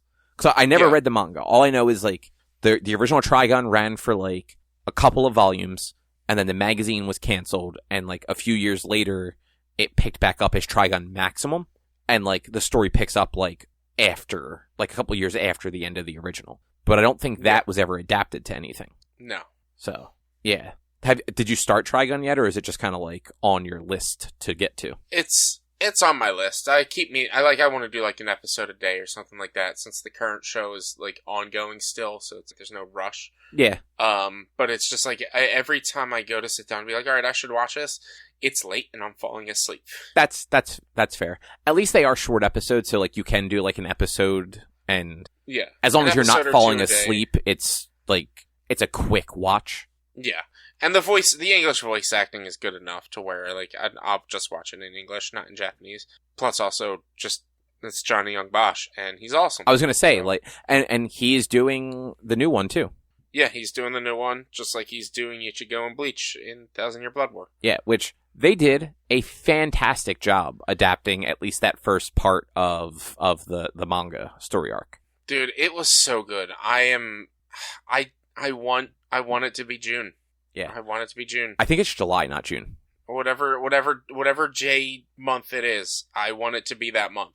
Yeah, I don't know if you saw, apparently they are going to have an anime-only fight that was cut from the original manga. Yeah, I did see that get mentioned. They from what I remember or recall seeing, like, they're adding a good number, or they're adding some exclusive anime-only things. Like, not just that one fight. They're going to be adding a few of them. Hopefully they use this to even do, like, the next chapter of Bleach that was, like, I think it was official, but wasn't official. Like, the Hell arc or something like that. Like, I'm hoping they do that as well, because some cool things come out of that, too. So, there was a one-shot from, like, last year. Or, no, it was longer ago than that now.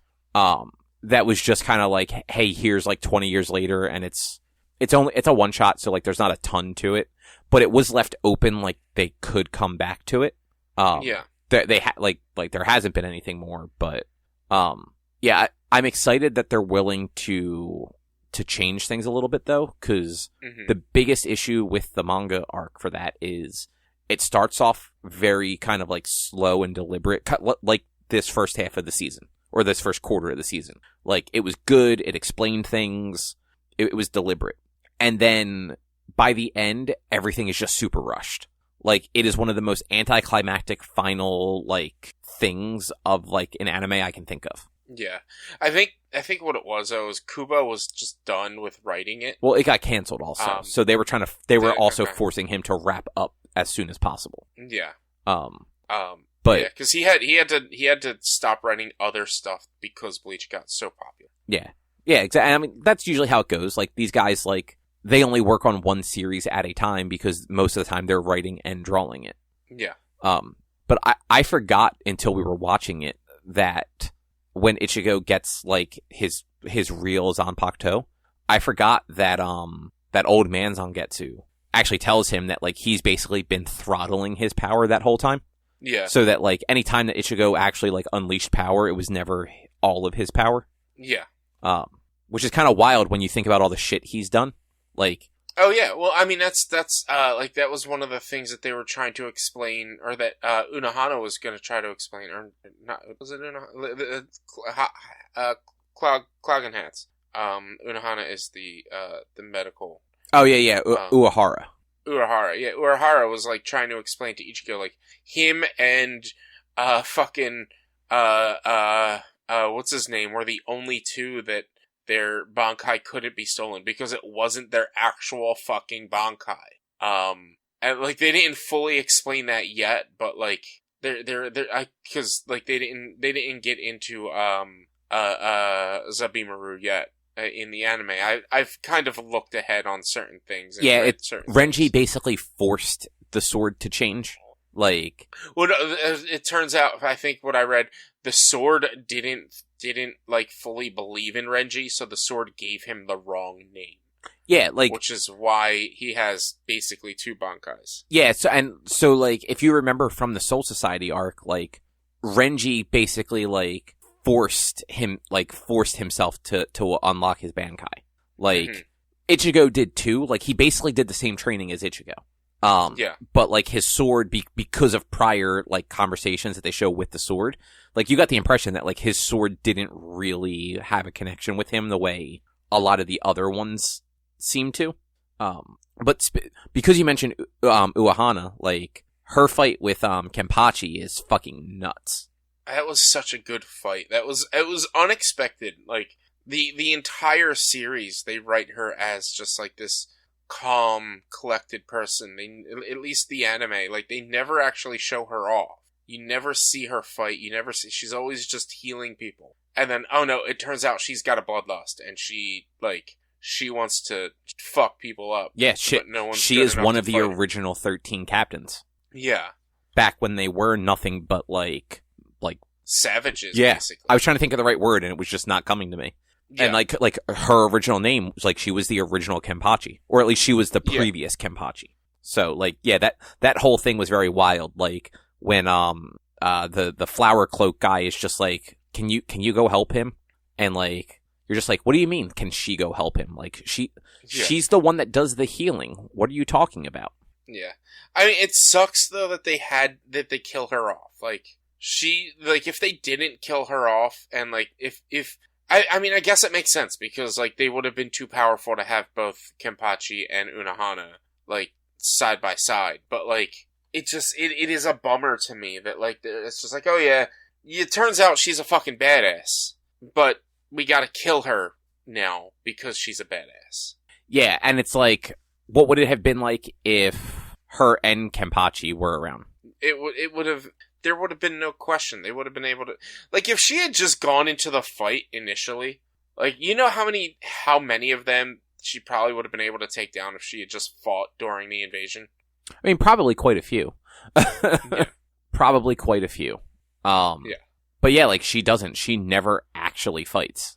No, she doesn't fight the entire series, and it's like, oh yeah, I'm a badass, but no one's no one's good enough to fight me, so I don't fight. I'm like, fuck you, man. Like, you're cool, you're awesome, but like, most of Soul Society's dead now because of you. You could have fought. I mean, to be fair though, I don't know that she was actually that powerful that she would have been able to stop, what's his name? Yubaka or whatever, however you pronounce his name. Yiba, however you say his name. Like, yeah, she wouldn't have been able to stop him, but she would have been able to stop a lot of others, and then maybe Kenpachi himself would have been able to stop the others, like, in his unpowered up state.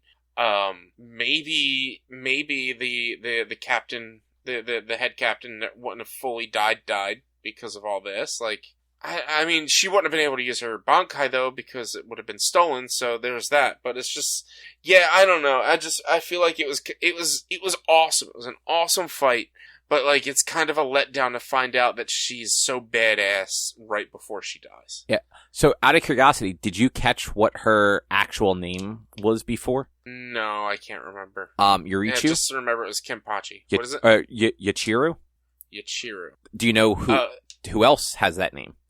But yeah, well, it's his captain, which ends up being, or his not his captain, his lieutenant second in command, his lieutenant, which ends up had always been his sword the entire time. Like I said, I did read up a little bit on some things. So it's like, yeah, like I didn't catch that was her name initially. Yeah, she like the little girl one does have like a Zanpakuto that has a pretty cool ability. Mm-hmm. Which I think actually in the next half of the show, like you should actually get to see her fight. But doesn't she disappear once he actually unlocks Bankai? Isn't like his spirit? She does disappear. Like she's just gone after a certain point. But she is in the next bit, like because Kenpachi, like the next part picks up, if I remember correctly, kind of like right after the thing with Unohana and Kenpachi. So like he basically gets back to like Soul Society proper, as like some other stuff is happening. Mm-hmm.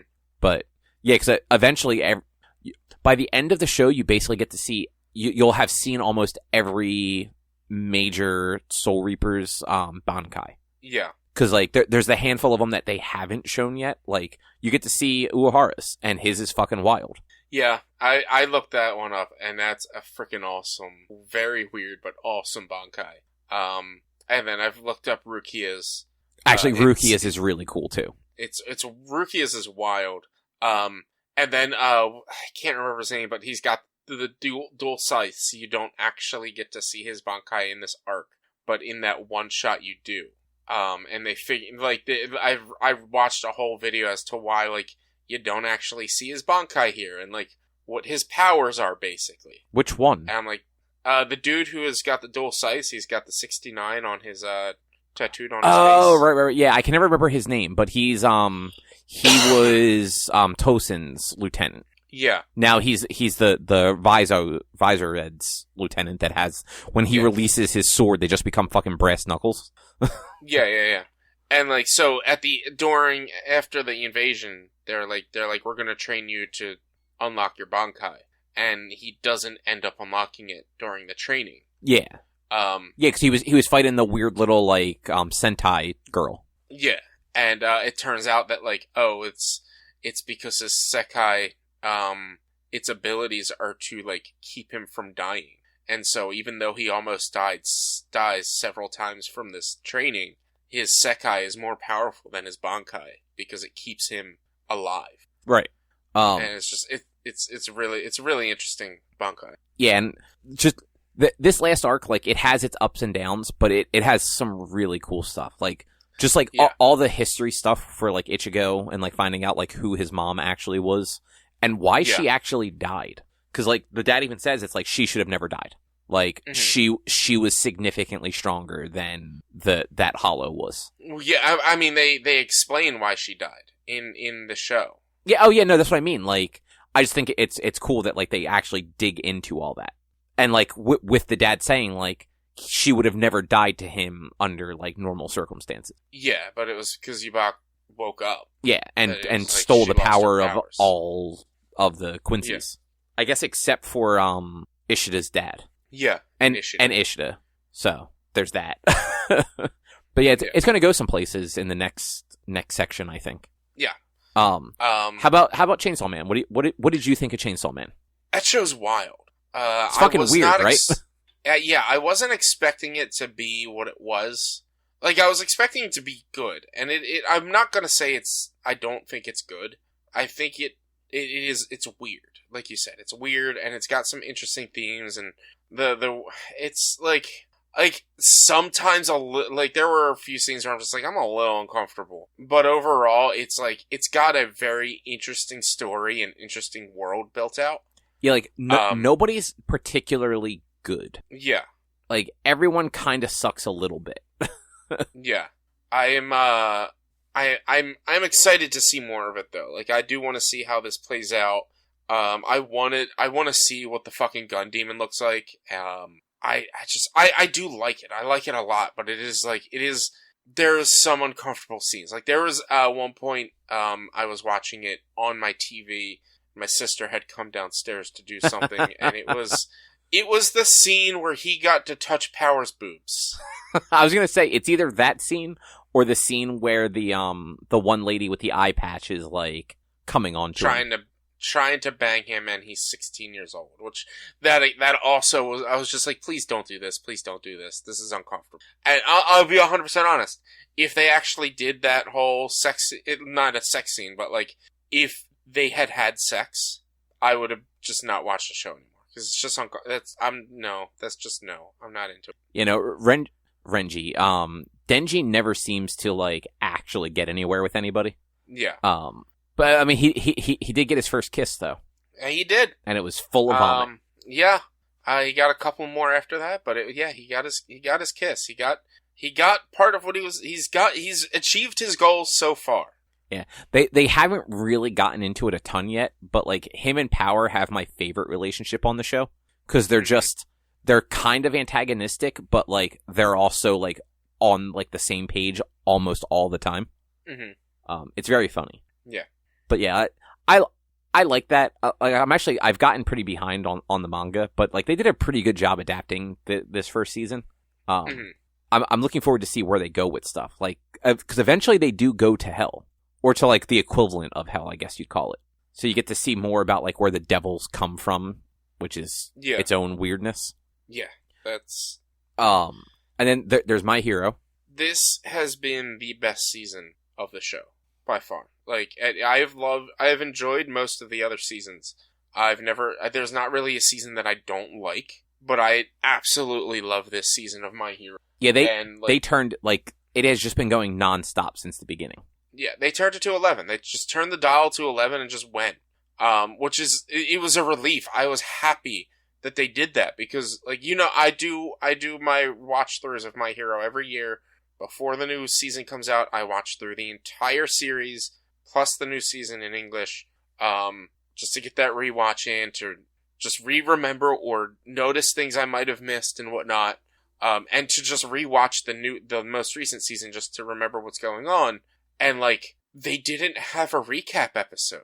Every season, the first episode has always been a recap episode. Yeah, they saved it for, like, episode, 11, 12, something like that? Yeah, it was, but it was more of a recap of that season, happened. Not of what happened before. Yeah. Yeah, no, you're right. Yeah, this season has been really good. I'm interested to see how far it goes, because they're definitely going to go into, like, Vigilante Deku territory.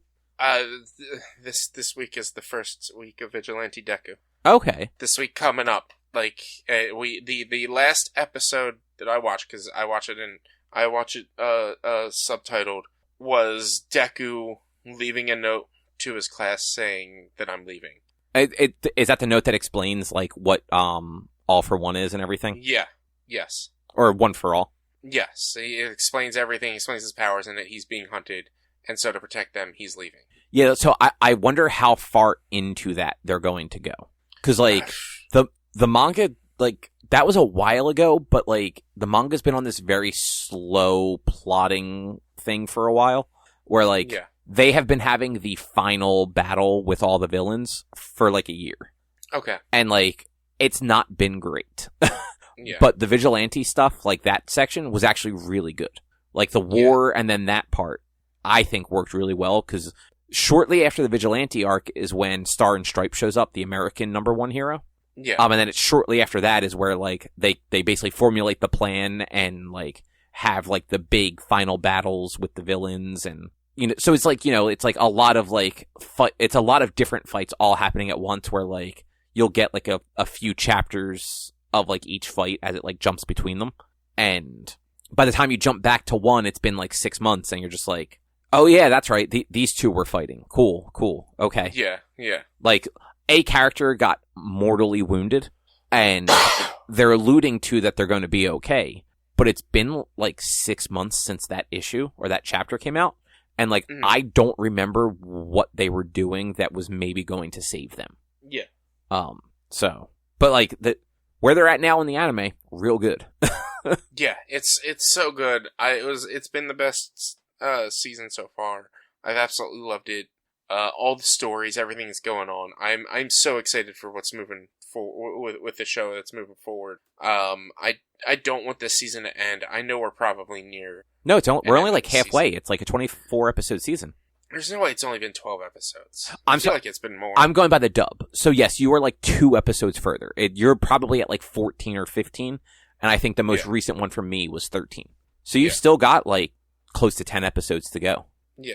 But this season, like, just that first half of the season, ton of good, like, character moments, too, like, with, the students, taking on the big rock dude, Endeavor just... The students taking on Makima, finding out that that Kaminari and, what's her name, are, like, digging each other, and I was like, you know what? I'm for that. 100% I'm for that relationship. Never realized I was into that relationship, and I never thought that would be like the relationship in the series that I wanted more than anything until I saw it. That's fair. But then like all the Endeavor stuff and him just constantly like pushing through and like going one more time. Like I didn't care too much for like the Deku part of that fight. I was more interested in everybody else's. But even, like, the Deku stuff was really good. But, like, Bakugo, like, doing, like, my body moved without, like, me thinking when he, like, blocked Deku from getting hit. Fucking Best Jeanist and Mirio showing up to save the day. Best Jeanist showing up was awesome. I wasn't too pumped. I was pretty excited seeing Mirio back. But not like, it wasn't like the biggest thing in the world, but I was like, yeah, this is great, this is awesome. Well, they were back to back. I feel like if it had been like an episode later when Mirio showed up, it would have been a little different. Yeah. Because like, It also, it's kind of a bummer that like, into this, like they were able to get Ares' powers to actually work like that soon, because then it means like they really don't have to worry about any of the heroes taking mortal damage or major damage, because Eri could just reverse their bodies back to the point of them not being totally destroyed. So, like, maybe, but, like, I'm pretty sure in the manga, like, Eraserhead never gets his eye and leg back. Yeah.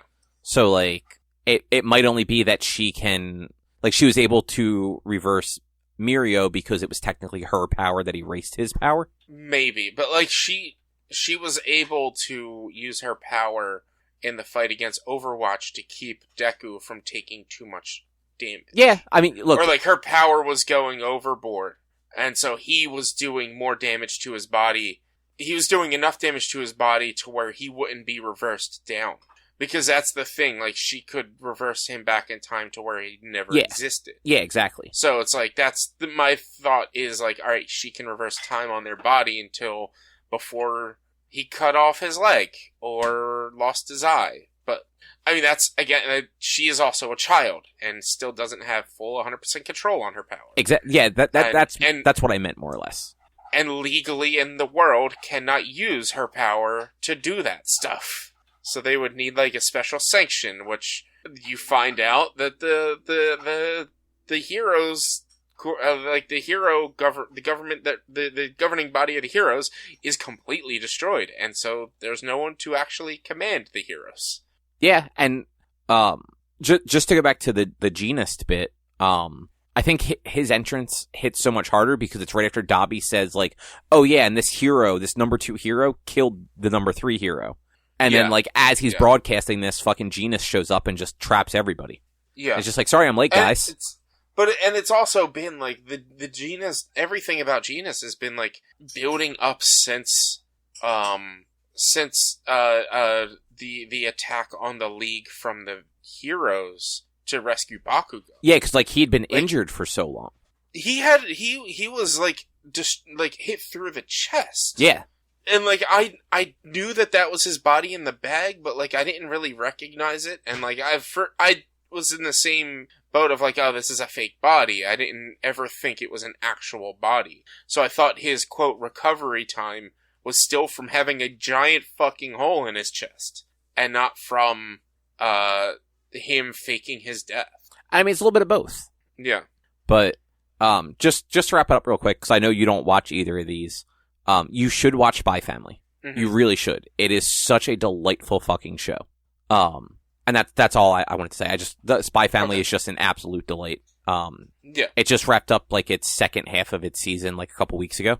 And it already got announced for a second season and for a movie in the fall. So there's going to be plenty more Spy Family. And then One Piece. I am 265-ish episodes in now. And, like, things are, like, getting more explosive, let's say. Like, I feel like it's not at the point where, like, I know it gets to where, like, everyone is just fucking insane, like, end of Dragon Ball, end of Naruto powers. But, like, they're already getting to the point where, like, the big 3 characters, Luffy, Zoro, and Sanji, are already, like, feared and just fucking destroying things all the time. Like, they're on, the current arc is they're on fucking trains that go across the water. And the train that they're on, that those guys are on, they're trying to catch up with with another train. Theirs has no brakes and can only go fast. And there's also this, like, terrible storm happening. And this giant wave was coming at them, and they had no way to, like, stop or avoid it or anything. So Luffy and Zoro just literally go out on top of the train and just fucking punch and cut the wave in half. That's dumb. It's so stupid, but it's great. Like, it's like the top tier, like, anime bullshit. Yeah. Yeah. And even, like, one of the crew members gets, like, brutally beat up, earlier in the arc, by, like, this family of, like, bounty hunters. And those 3 show up with, like, nothing and just beat all of them. Like, they don't even, like, the guys try to surrender at one point and they just beat all of them senseless. And then destroy the house on top of that. So that, like, when the leader gets back, like, his house is just destroyed and all of his men are just, like, bloody pulp. Yeah. It's good. It's real good. I see why people like One Piece so much, I guess is what I want to say. I mean, it's just 1,000 episodes, man. But you know what? It's fun. Like, I know, like, I get it. I totally get it. It's 1,000 episodes. Look, and it's 1,000 episodes, but you can go slow. That's such a commitment. That's like 3 episodes a day for a year. Why? Why do you have to catch up in a year?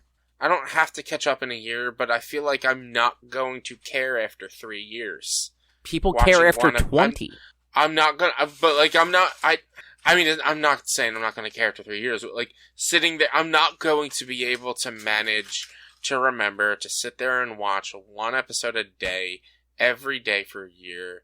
Like, yeah, it's an episode to sit there and watch, like, maybe once a week, once every couple of days, whatever, but, like, still, like, it's 1,000 episodes, that's 1,000 weeks.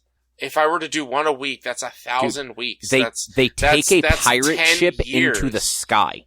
They take their pirate ship and they launch it into the sky and find an island in the sky.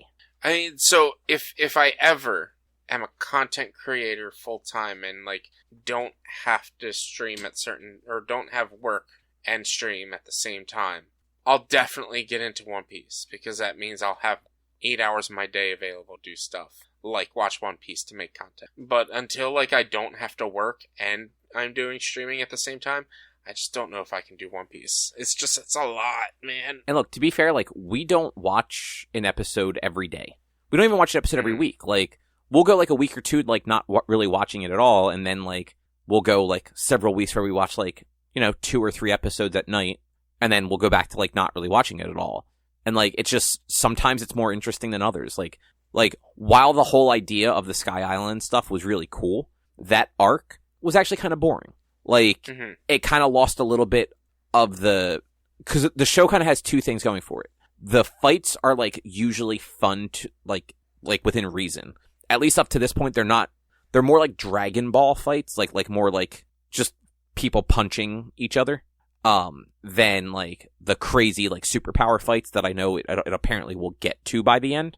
But then they also have just this like adventure and exploring going on, and I feel like that the Sky Island stuff, like it started out like as an exploring thing, but it kind of just like lost its thread in the middle. So like that's where we ended up slowing down a whole bunch. But then like all this Water 7 stuff that we've been doing, leading into like the next arc, like it's been really cool. So we've been watching it a little more regularly. We also watched the first 2 episodes of the 3rd season of Attack on Titan. I still don't really like that show.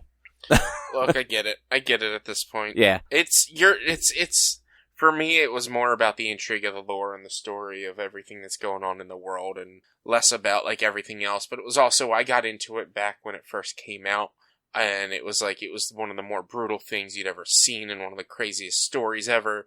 And now it's like just kind of, it's kind of how I feel with Squid Games. Like, people are like, oh, this is the craziest thing, and oh my god, this is wild. I'm like, you fuckers never seen Battle Royale before? Like, well, I mean, this is a little bit different than that, but like, you sit here and you want, like, look at the shit that's out now that you're watching. Like, Chainsaw Man is wild and can be fucking brutal.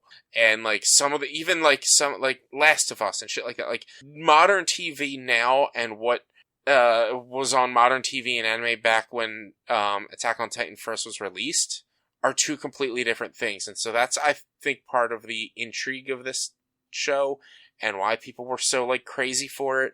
But yeah, no, I totally get it. It's slow paced. It's not well done. It's fucking season 4 is 4 seasons long now. It's just dumb. I'm over Attack on Titan. Like, I'm watching it. I will not watch it until it's over. Which I don't blame you. And like we've been going very slow on it. Like, it's one of those things where like I want to like it and I'm intrigued about the world, but like I don't understand why people like it. Like, none of the characters are good or interesting. Like, there's not a single character on this show that I'm just like, I would be sad if they died. I'm like, no, every one of these people can die. It's fine. Yeah, none of them add anything to the show. Yeah. And even like the combat so far, like the fights they've had, like they're not as good as people make them out to be. No, that's the thing. Like the art can be really cool for some of the fights, but like overall you expect more out of like the Titan on Titan fights, and it's just, it's not anything. And like you haven't seen the enormous Titan yet. Like, you've seen the colossal Titan, but there's another Titan that I don't think you've seen yet that is like even more ridiculous than, like, his body is so hot he sets things on fire just by being next to it. And like, it's a very ridiculous concept. But it's just like, and the end of it all, if you're not feeling it, there's really no point in sticking with it, because you're at this point, it's worse than Dragon Ball. You're never going to finish it. Yeah, but I like Dragon Ball. I know. That's the thing. Like, Dragon Ball has 30 episodes of whereas Attack on Titan actually has stuff happen, and it's more boring than Dragon Ball. Yeah, you're not wrong. But I think that'll probably be a show. I think that's a show. Chase needs to go potty. He's being antsy, so that's a show. Was that him, like, panting, or were they cooking in the kitchen? They were cooking. Right.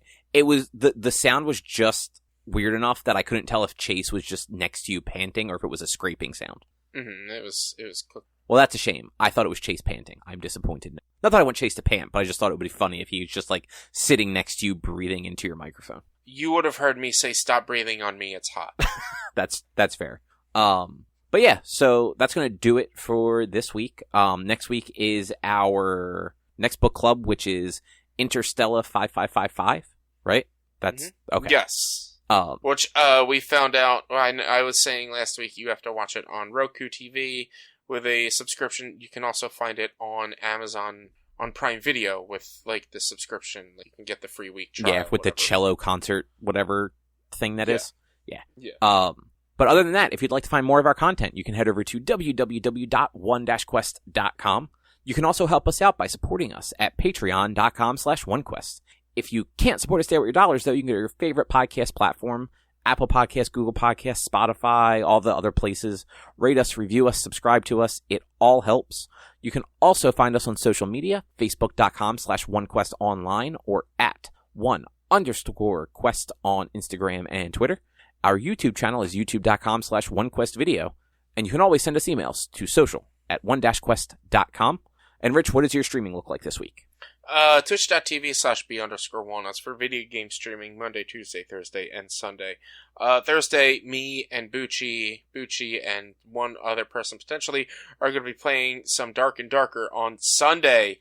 We're going to have a morning and early stream, so probably looking about 10 o'clock East for a couple of hours, so that I don't have to worry about playing during the big game, because I'm not going to be home during the big game.